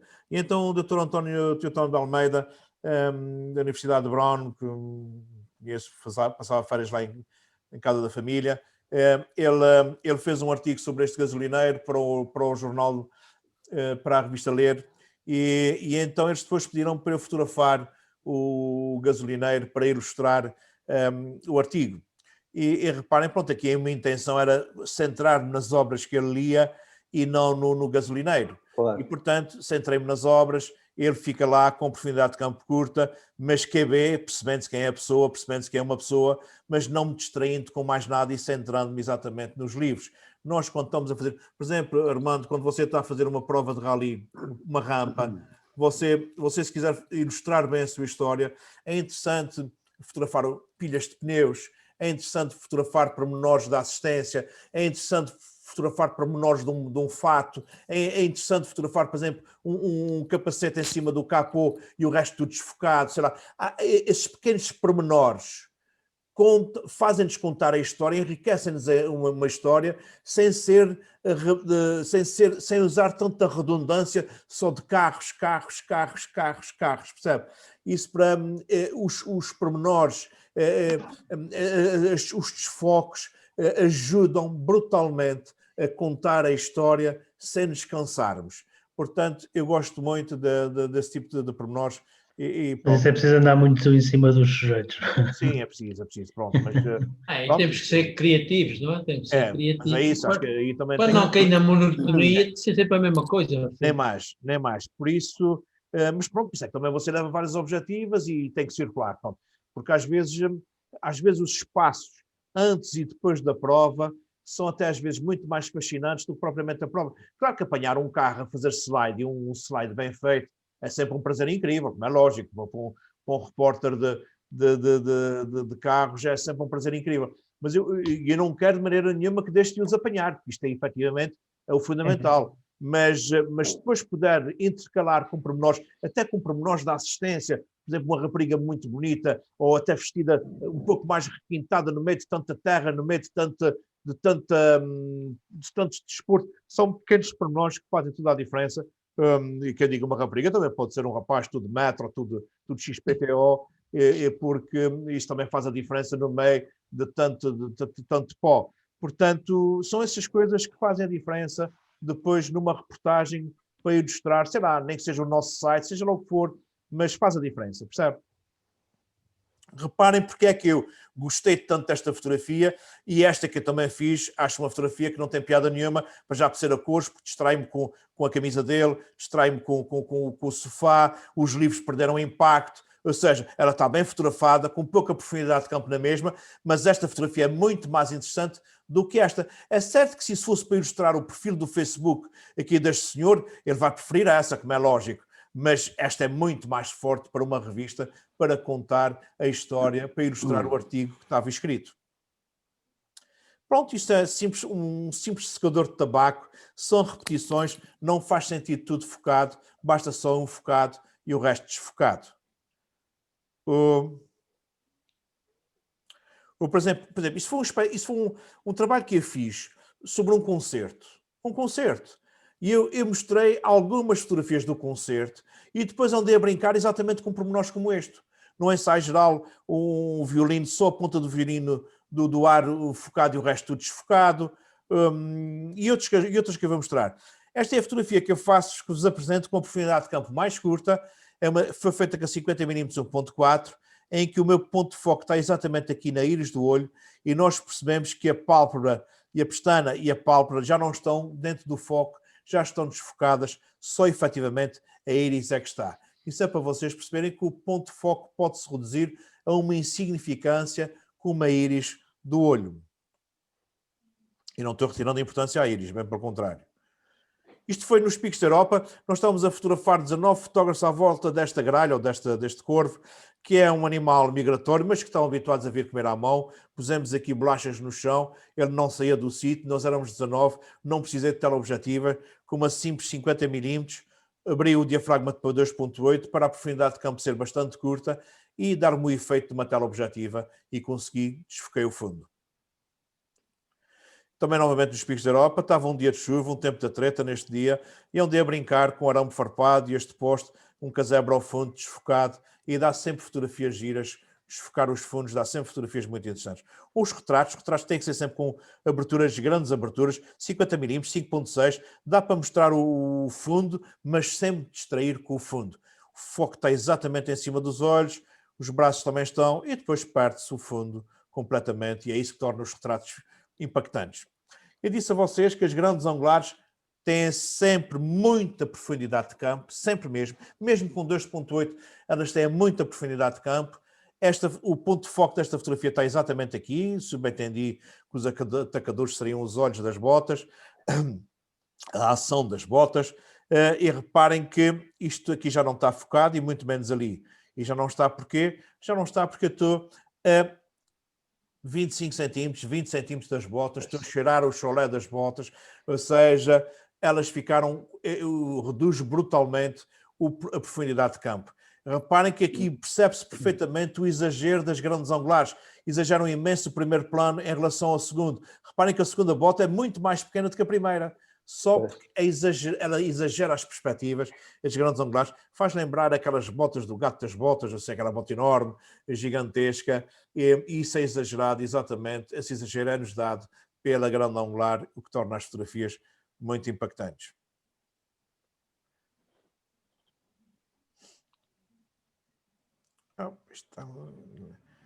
Ora bem, então aqui tem mais uma vez um secador de tabaco. Estes ainda estavam verdes. Reparem que o meu ponto de foco está exatamente aqui nesta folha, neste pé, e os outros são repetições, não têm que estar focados, portanto ficam desfocados e conta a história, porque eu centro o meu olhar exatamente aqui nesta folha de tabaco. Isto é daquele mesmo espetáculo que já vos falei, em que eu fui fotografar também os bastidores.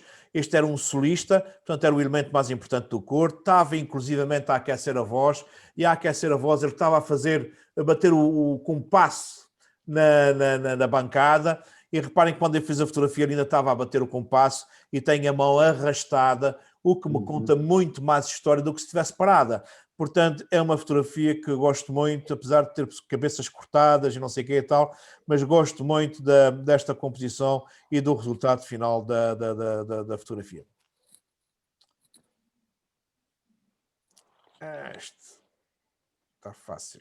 Ora bem, mais uma do mesmo espetáculo. Reparem que eu gosto muito de me centrar nesses pormenores e contam a história, ou seja, pequenos pormenores. Um micro é sempre uma peça bonita, tem lá o palco, tem os músicos, tem o teatro, mas não me distrai. Ou seja, isto poderia ser para ir intercalando entre fotografias de retratos, entre fotografias do grupo e ir intercalando de forma, criando um ritmo em que não me fosse cansativo ver o álbum e torna as histórias muito mais interessantes. Qual é o nome da música? Águas de Março. Se conseguem ler é porque o ponto de foco está rigorosamente em cima dele e reparem que tudo o resto perde o foco, está a perder o foco. Eu estava a fotografar o ensaio geral e estava a fotografar a partitura e tive a sorte de que o maestro interrompeu o ensaio porque eles estavam a fazer uma nota errada. E o mestre foi lá com o dedo apontar qual era a falha que eles estavam a ter e eu não deixei de fotografar. E esta fotografia ficou muito mais interessante que a anterior, que não tem o dedo, mas gosto muito mais desta. Ou seja, nós também quando estamos a fotografar não nos devemos intimidar só porque alguém se põe para frente ou possa importunar-nos, não. Nós não nos devemos deixar perturbar. Se estamos concentrados, devemos continuar. Às vezes essas pequenas intervenções são fascinantes e tornam a fotografia muito mais interessante. Mais um pormenor, um foco só aqui na ponta do violoncelo, e o resto tudo desfocado.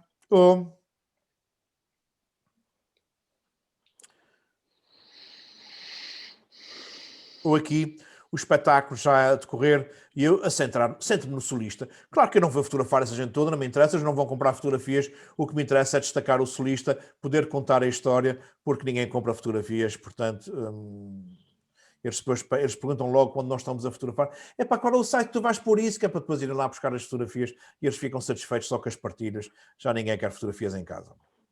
Bom, isto aqui são...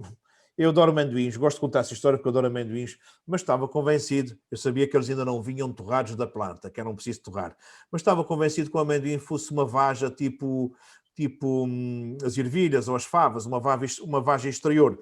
Nunca imaginei que fosse tipo um tubérculo. E então, quando vi esta carrocinha com estas plantas dos amendoins e o amendoim na raiz, fiquei fascinado por perceber que, para além de não virem empacotados, como já estão no supermercado, vinham na raiz das plantas e achei isso fascinante. Por isso, por acaso já cultivei... Também aprendi agora. Já cultivei agora não é, Jorge? Isso é que é assim. Nunca imaginei que fosse. Quando vi isso, fiquei fascinado, parecia aqueles miúdos. Isto é muito engraçado, o amendoim, a gente semeia o amendoim e a flor, à medida que vai florindo, a gente vai cobrindo a flor e é que nasce a semente. Ah, é? Vai chegando terra para dentro para cobrir a flor. Que é engraçado, não fazia ideia. É engraçado, é. Eu já cultivei amendoim. Eu sou filho de lavrador. Muito bem. Não, mas achei isso curiosíssimo, pronto, por isso é que está aqui a fotografia, para poder contar a história. Fazia-me lembrar aqui. Eu conheço perfeitamente. Quando vê a tirar leite à vaca pela primeira vez, não percebem porque é que o pacote ainda não sai, passam pronto. Também já ordenharia, era à mão, não era com as máquinas como agora. Não, mas isso, eu ainda sou do tempo de ver ordenhar à mão. Os meus avós eram também do campo. Sim. E ia para lá passar férias. Não foi assim há tantos anos. E de quando em quando ainda ia ver a tirar leite às vacas e era muito engraçado. Quem tem 50 anos ou por aí assim já apanhou. Sim, qualquer um que tenha 50 anos, que não tenha vivido só em Lisboa, portanto, já teve contacto com essa realidade. Isto era um bar na Caparica que eu fui fotografar, uma pessoa pediu-me, e o bar tinha muitas cores mesmo, e eu não me queria distrair com as cores, então sentei-me em pormenores, neste caso este símbolo que estava em todo o bar, e conto a história do bar, mas sem me distrair e concentrando-me em pormenores. Faz toda a diferença na fotografia. A mesma coisa aqui, essa era parte da restauração do bar, centrar-nos. Se isso é uma repetição, são tudo copos iguais, tudo pratos iguais, não faz sentido mostrar tudo. Se nos centrarmos só num pormenor, nós percebemos que os copos são muito elegantes, que a mesa está muito bem colocada, que tiveram cuidado nos pormenores. Portanto, faz toda a diferença não mostrar tudo. Na fotografia, podem ter a certeza que o menos é sempre mais. O colocar o mínimo possível é sempre valorizar a fotografia. Podem ter a certeza disso. Mas quem não sabe nada de fotografia diz que aquela fotografia que estão a voltar totalmente desfocada. Mas a história não vai ser contada por esses que não percebem nada de fotografia. A história vai ser contada por quem percebe de fotografia. O António outro dia foi à nossa tertúlia, o Jorge também foi o outro dia, e é curioso que nós estamos desde maio ou junho a fazer uma tertúlia É muito engraçado. de 2 horas, ao domingo à noite, das 9 às 11 horas dos Açores. E tem aparecido gente toda de várias partes do mundo, todos os dias aparece gente nova, e temos lá habituês de há muito tempo, desde o começo, e alguns deles são fotógrafos que hoje têm, ao fim desse tempo todo, já evoluíram imenso, porque as pessoas estão muito agarradas a uma forma de fotografar muito convencional, muito certinha, muito alinhadinha, e a fotografia é muito, mas muito mais do que isso. Quando queremos falar de fotografia de autor, quando queremos ser criativos, a fotografia tem que ser muito mais do que isso e tem que ser contada. Há muita história por trás da fotografia para a fotografia ser forte. E, portanto, olha, já sabem, quando quiserem terem curiosidade, pois já elas estão todas gravadas no YouTube, estão todas as estruturas estão todas no YouTube, e quando quiserem assistir, vocês recebem o convite todas as semanas. Portanto, quando quiserem entrar, estão à vontade, e também não têm que participar, não é? Ninguém é obrigado a participar, podem só assistir pacífico. Ora bem, mais uma fotografia também nos Picos da Europa, em que me dei aqui aos cards. Queria mostrar um pouco da montanha, mas sem me distrair. Fechei um diafragma com uma grande angular e ganhei exatamente a profundidade de campo que queria, sem me distrair. Aqui, reparem que se eu não tivesse uma profundidade de campo curta, eu nunca iria reparar que em cima deste poste tinha um lagarto, iria-me perder só com a paisagem, não via de forma nenhuma o lagarto, só o vi porque ele está com uma profundidade de campo curta. Ou aqui a mesma coisa, uma profundidade de campo curta no em cima de um cardo, ou aqui um retrato. Também utilizei aqui o flash para realçar em relação ao fundo. Fechei o diafragma para percebermos onde é que era a paisagem, mas desfocando um bocadinho para não me distrair. Quando eu tenho tudo muito perfeito, eu não agarro os olhos em nada, acabo por me distrair sempre com alguma coisa.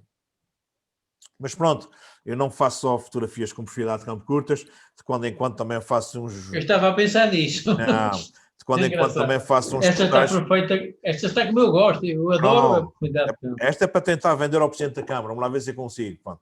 Não, vamos mostrar fotografias, vamos mostrar fotografias também que está tudo focado, para vocês perceberem como é que também é fácil. Ora bem, aqui... Outro dia queria vender a igreja, o outro dia queria vender a igreja ao quadro, hoje vai vender a Câmara ao Presidente. Exatamente. Ora bem, com uma grande angular, com 7.1, o meu ponto de foco está exatamente aqui no meu primeiro terço, e reparem que isto está nítido, desde aqui até o fundo. Até ao fundo. O fundo é sempre fundo. Fundo é o infinito. Isto está focado exatamente aqui no meu primeiro terço, e está nítido desde aqui até ao fundo. Está um bocadinho escura essa fotografia, ela, no computador está um bocadinho escura, mas isto impresso, por acaso, está fantástico. Reparem que nesta... Linda. Como é que consegue em autofocus focar na água? Sim, consegue-se. Às vezes não é tão fácil, leva mais tempo, percebe? Às vezes temos que andar a procurar ali zonas que a onda está a mexer-se para ver algum contraste, percebe? Tem que se arranjar. Às vezes não é fácil. Às vezes eu venho à terra, foco na terra para aproximar a coisa e depois concentro-me no mar. Às vezes leva um bocadinho de tempo, mas também a gente tem todo o tempo do mundo. Quer dizer, quando estamos a fotografar por mero desporto, não temos nada a não ser que tenhamos a esposa no carro a dizer: pai, nunca mais te vais embora, quero ir para casa, já estou com frio, estou com fome. Quer dizer, isso também acontece muitas das vezes, não é? Mas pronto, mas se não tivermos essa pressão, pronto, temos algum tempo e vamos fazendo. Mas está bem observado, Ok. Francisco, porque na água nem sempre é fácil focar. No caso desta fotografia, foquei exatamente aqui neste pastinho, no primeiro terço, e reparem que uma grande angular com F8, eu tenho nítido desde esta árvore, que está a 2, 3 metros de mim, até o infinito. Claro que a tentação seria focar aqui, ou no Ilhéu, ou na Vila Franca, focar mesmo no povoado, mas não, nunca, isso é infinito, eu não consigo ter definição a essa distância. Estou a muitos quilómetros, estou a 7, 8 quilómetros de distância, não consigo ter definição. Portanto, eu vou ter definição na minha entrada da minha fotografia, certo? Sempre prioridade à entrada na fotografia. O meu ponto de foco está rigorosamente aqui, e isto está nítido desde aqui até ao infinito. Com uma grande angular, 5.6 é mais do que suficiente. Aqui, rigorosamente nesta onda. E esta primeira onda está perfeita e este céu está fabuloso, com uma luz magnífica e com uma definição fantástica. 100 mm, ISO 100, 16 mm, 5.6 e 1 sobre 125. Eu nem utilizei o tripé aqui porque ainda não era necessário, ainda dava para fazer com settings. É ao fim da tarde, José. Sim, sim, um pôr do sol, o sol estava aqui já a meter-se. Ontem ainda faltava para aí 30 minutos para o sol se pôr, mas estava esta luz e este céu, isto é inverno, no inverno nós temos nos Açores Ideal. céus magníficos. Toda a gente pergunta, quando é que é dia de Açores? Julho, há agosto, poeiras. das flores. É treta, pá, julho e agosto, os Açores estão pilhados de gente e não têm piada nenhuma. Os Açores são bonitos em qualquer altura do ano, porque nós temos um tempo fantástico. Pá, que nós podemos ter azar de apanhar uma semana de inverno de mau tempo, como podemos ter azar de apanhar uma semana de mau tempo no verão. Ainda este ano, de 15 de agosto a 15 de setembro, foi um tempo chato até dizer chega, e depois tivemos um final de setembro e estamos a ter um outubro como se fosse verão. Um tempo magnífico, dias de sol lindíssimos, nuvens lindíssimas. Portanto, nas ilhas é uma imprevisibilidade total. Eu fui para a Islândia, eu sabia perfeitamente que podia apanhar uma semana de chuva e de não ver nada. E, portanto, mas não deixei de ir, para apanhar dias com chuva, sem chuva. Fui para os picos da Europa já variadíssimas vezes e a probabilidade de apanhar chuva lá todos os dias é imensa. Eu nunca apanhei uma semana de chuva, já apanhei um dia e meio. Mas, sabe, nós quando estamos a fotografar, entusiasmamos de fotografar de qualquer maneira, ou com chuva ou sem ser com chuva, que acabamos por não nos preocuparmos tanto com isso. Só uma questão. Quando fazes este foco, por exemplo, agora ali quando focou na onda, faz Sim. o foco manual ou automático? Não, autofocos. Eu, se não estou com o tripé, sempre que eu estou com a fotografia, com a câmera à mão, eu utilizo sempre o autofocos das nossas objetivas. Os nossos autofocos, então, das objetivas boas, são excelentes. São muito bons. São excelentes mesmo. Tudo o que for da série L tem um foco excelente, mas excelente mesmo. Portanto, não faz sentido estarmos a fazer... O tripé só tem sentido quando a gente quer fazer grandes aberturas e... Não, o tripé só faz sentido, ou faz Para sempre congelar, sentido, para congelar, sempre que não quer dizer, tem deixar o diafragma muito tempo aberto Exatamente. para congelar tudo. Sempre que eu não tenho luz suficiente para fazer fotografia, pois então vou utilizar o tripé. Reparem E que agora aqui essas máquinas modernas já vêm com o seu sistema de como é que eles dizem? A gente consegue filmar e tirar fotografias sem utilizador. Exatamente, obrigado. essas máquinas modernas, qualquer dia a gente já não precisa dizer nada, a gente só diz tira a fotografia e elas tiram, pronto. E eu vou ficar desempregado porque já não precisa, já ninguém precisa de saber nada sobre fotografia, olha, pronto. Olha, essas últimas que saíram agora da GoPro já têm comando de voz e tudo. Pois é isso, pá. Eu digo uma coisa, isto está a ficar difícil viver, pá. A nova que saiu agora. Como o rendimento mínimo está sempre a aumentar, eu vou ser mais um dos de rendimento mínimo, também não tem problemas. Também passou de 12 megapixels para 20 megapixels, que já tira uma boa fotografia também. Ora bem, o meu ponto de foco está rigorosamente aqui, como podem ver, e a tentação seria pôr no paquete, mas o paquete está a 300 metros, 400 metros, está já muito longe, eu já não tenho definição, portanto eu vou colocar aqui, e reparem que isto está perfeito desde aqui. Aqui não está, aqui percebe-se perfeitamente que há algum desfoque, mas daqui para lá a corda está definida com uma definição incrível, o farol também, e tudo isto está fantástico e o resto é infinito. Portanto, nós temos de ter uma noção... no primeiro terço, temos de ter uma noção muito especial onde é que vamos colocar o ponto de foco de forma a tirarmos partido da nossa paisagem. Aqui é que está rigorosamente o meu foco, isto está perfeito desde aqui até o infinito. eu estou deitado no chão, com a câmara quase a tocar na água, estou com uma grande angular, com F8 eu tenho uma profundidade de campo numa grande angular totalmente infinito. Mas é totalmente, isto está perfeito.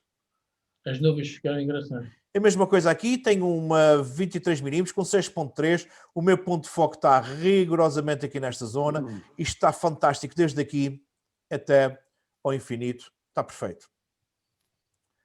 Aqui é que eu pus o meu foco. Uma grande angular com F14, ele aqui não está bem, mas estas letras aqui já se conseguem ler, portanto daqui para a frente isto está perfeito, o carreto está fantástico.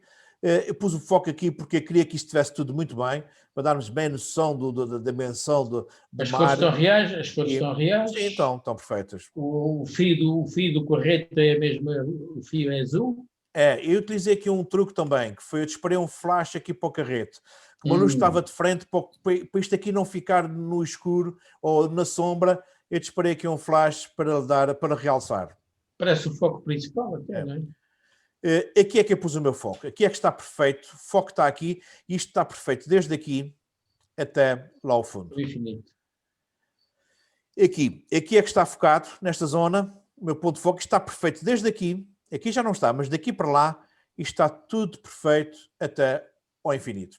Reparem que eu também utilizei aqui um flash como um truque. Isto aqui eu estou a fechar a fotografia com esta moldura de camélias e para não ficar um borrão negro como está por aqui, eu disparei um flash para as camélias e desta luz bonita a entrar aqui favoreceu a fotografia. Aqui é que está o meu ponto de foco e isto está totalmente perfeito. Uma grande angular com F8. Uma grande angular com F8 é uma profundidade total. Aqui é a mesma coisa, com a grande angular, mas 5.6, por isso tenho menos profundidade de campo nesta fotografia. Também havia pouca luz.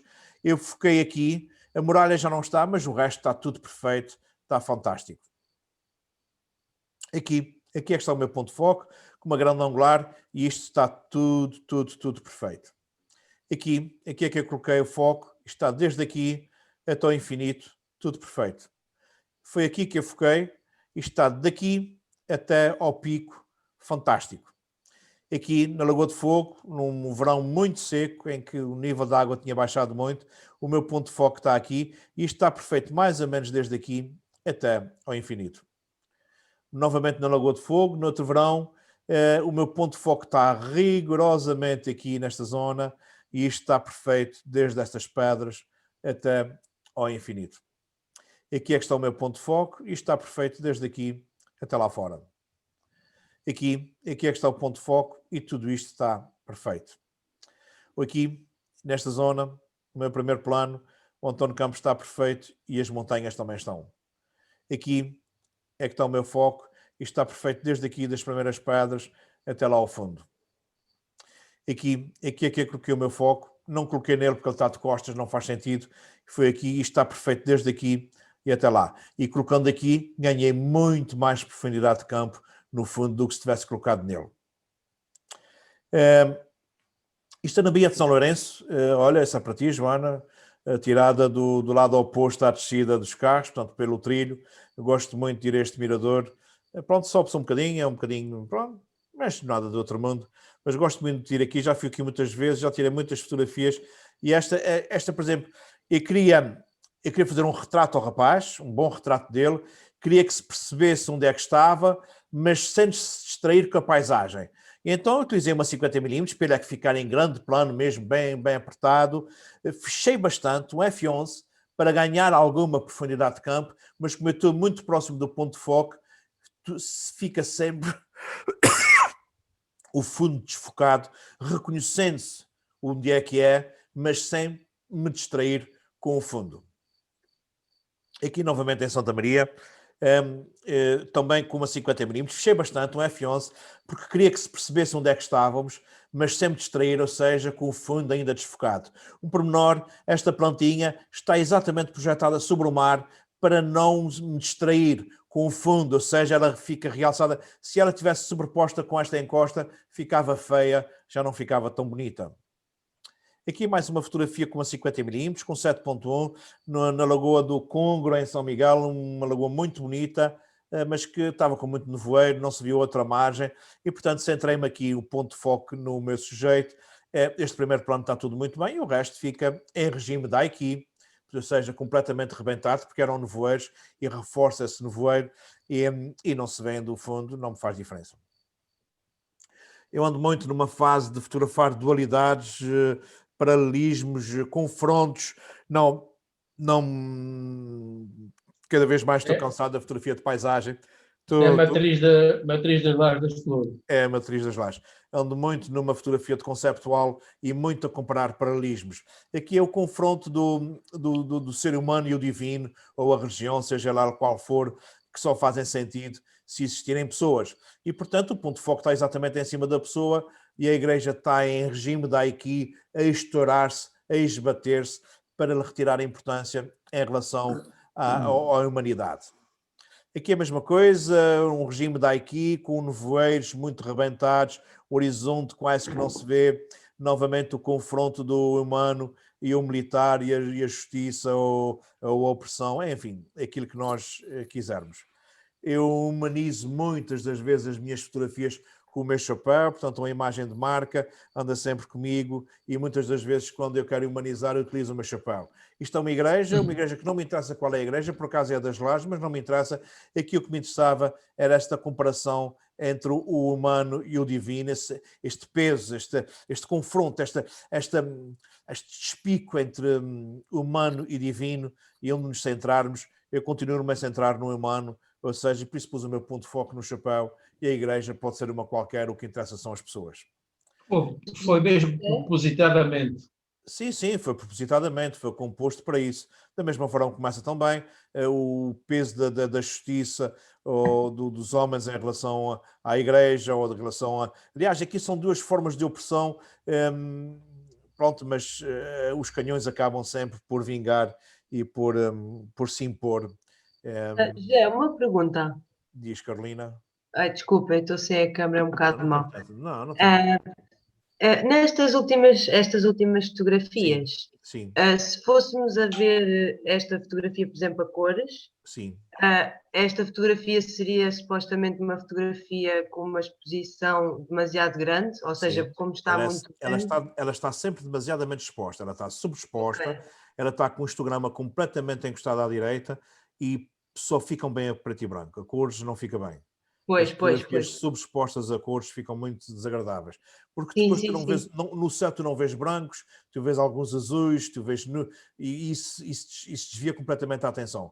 Reparem que nesta fotografia em particular, tu quase que não vês a cruz, os limites estão muito esbatidos, foi mesmo propositado, foi mesmo levar aos limites, e foi fazendo mais uma, mais clara, até chegar ao rebentado que me interessava, que depois só se escolhe no computador, é certo que sim, exatamente para dar essa ideia de retirar a importância, de diluir, de fazer desvanecer no tempo. E, portanto, na fotografia a preto e branco também podemos usar um bocado, portanto, a claridade em si para fazer uma profundidade menor. O preto e branco, neste aspecto, é muitíssimo mais criativo. Tu, quando estás a fotografar ele preto e branco, tens uma liberdade total em termos de exposições, porque no preto e branco tudo é permitido, nada fica mal em termos de exposições exageradas, tanto no low-key como no high-key, tanto nas fotografias muito negras como nas fotografias muito brancas. Ou seja, tu tens fotografias excelentes a preto e branco em que tens uma grande predominância de negro, se calhar 80%, 90% negro, de repente tens uma fonte de luz e são fantásticas. Se for a cores, fica horrível. Normalmente, tanto negro só com uma fonte de luz. Não, é muito difícil fazer uma coisa criativa nesse aspecto. Portanto, o preto e branco tem uma liberdade, dá-nos uma liberdade e uma permissividade de esticarmos as cordas onde nós quisermos e pronto, e essa liberdade eu não dispenso. Porque eu sempre que estou a fotografar a cores, eu estou muito eu tenho que ficar, eu sinto-me como se fosse no meio de uma cinta ou de um colete de forças em que o histograma tem que estar sempre perfeito sob pena da fotografia ficar uma treta, percebes?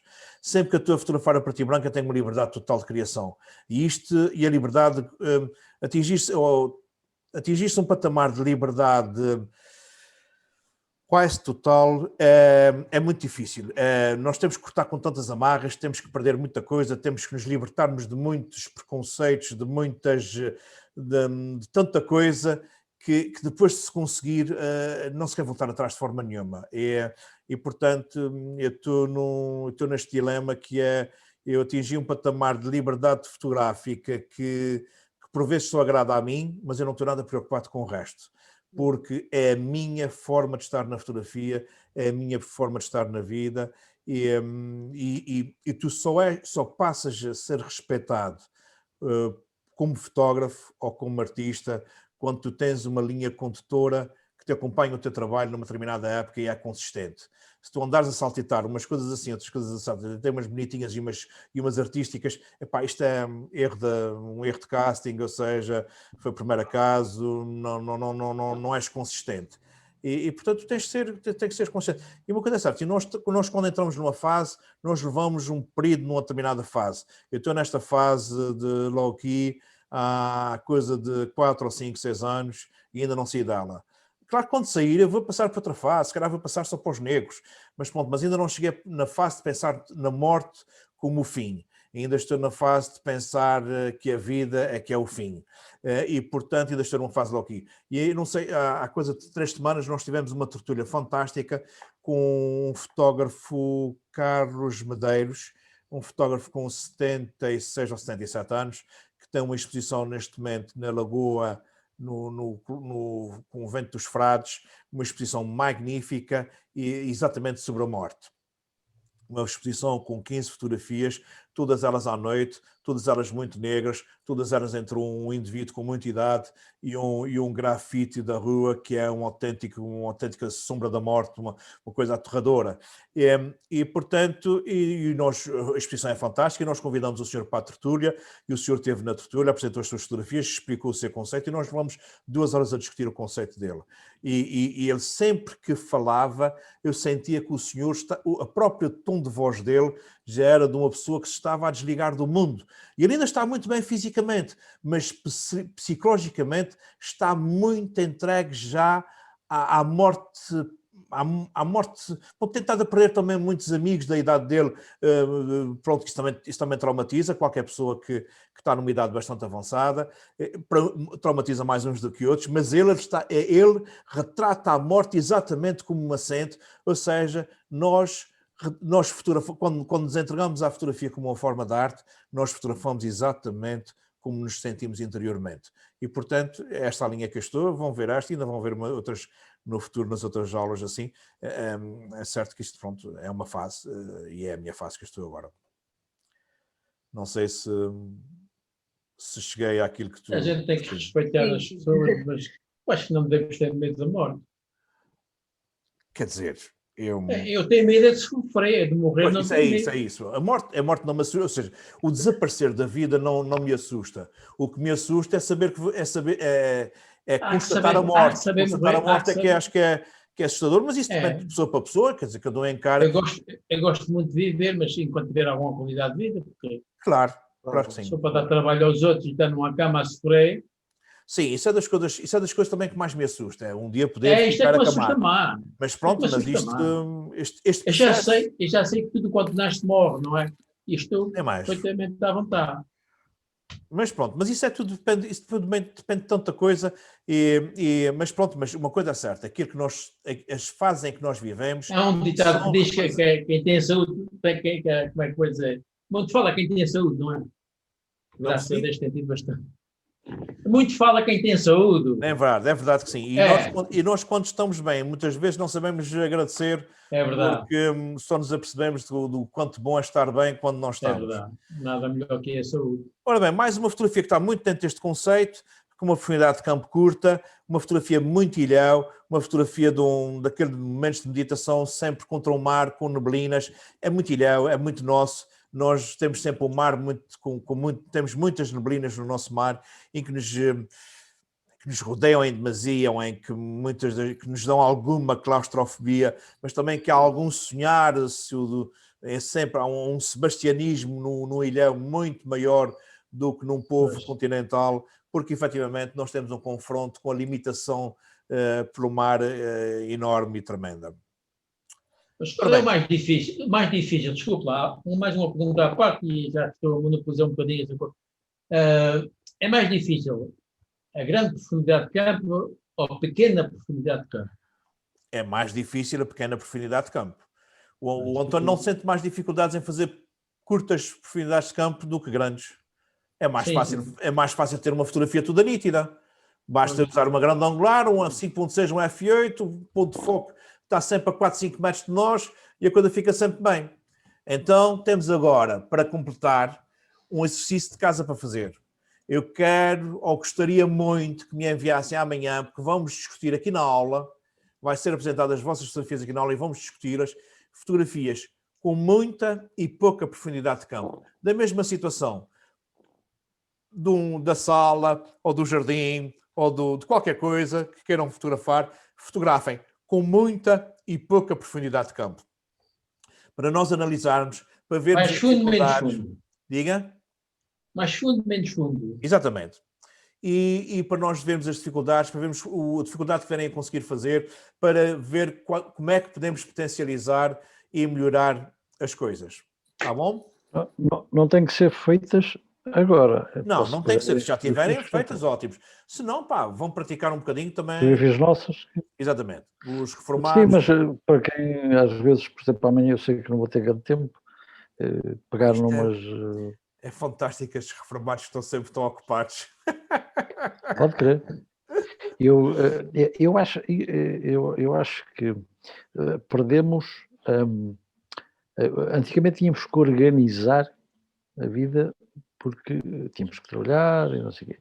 Agora, eu tenho ocupação, eu continuo a estar ocupado, eu tenho um pequeno negócio e continuo, agora me dedico a ele. Antigamente era a minha esposa sozinha, agora dedico-me eu também, tenho um centro de cópias e faço uns projetitos e tal, eu continuo, eu tenho que estar ocupado. Só que agora não organizo o tempo como antigamente. Claro. E então falta-me tempo. Mas acredito. Mas sabe que, Jorge, isso é muito importante, ir para a reforma e manter-se ocupados com atividades. Eu tenho um senhor que já foi meu formando e que já viajou várias vezes comigo, que neste momento deve estar na casa entre os 84 e 85 anos. E ele era engenheiro de profissão e ainda o ano passado ele já não fazia projetos, nada disso, mas fazia avaliações de projetos. Uhum. E isso ocupava imenso tempo. E ele dizia-me, eu não posso ir nessa viagem porque eu tenho 2, 3 projetos para avaliar que não posso de maneira nenhuma, estou cheio de trabalho. E isto é o que faz com que ele tenha uma energia, uma coisa incrível. É uma pessoa com uma rigidez e com uma força tremenda.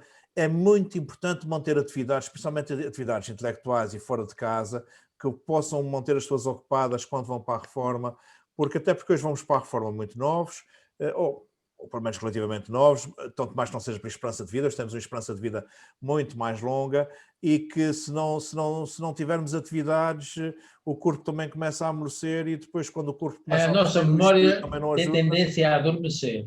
Pois tem.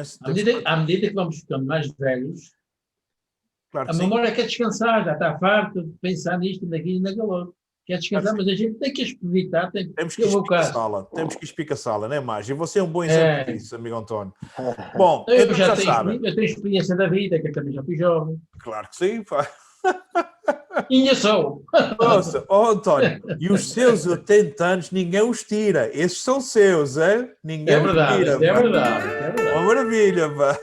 É verdade. Bom, minha gente, então... Há pessoas que se admiram, como é que eu gosto disto? Como é que eu gosto... mas tu tens pachorra para aquilo, pá. Pois é, essas mentes que estão adormecidas, não têm gosto por nada.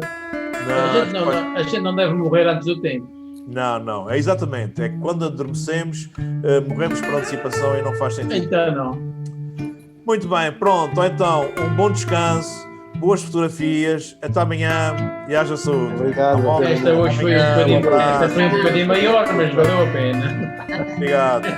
Obrigado.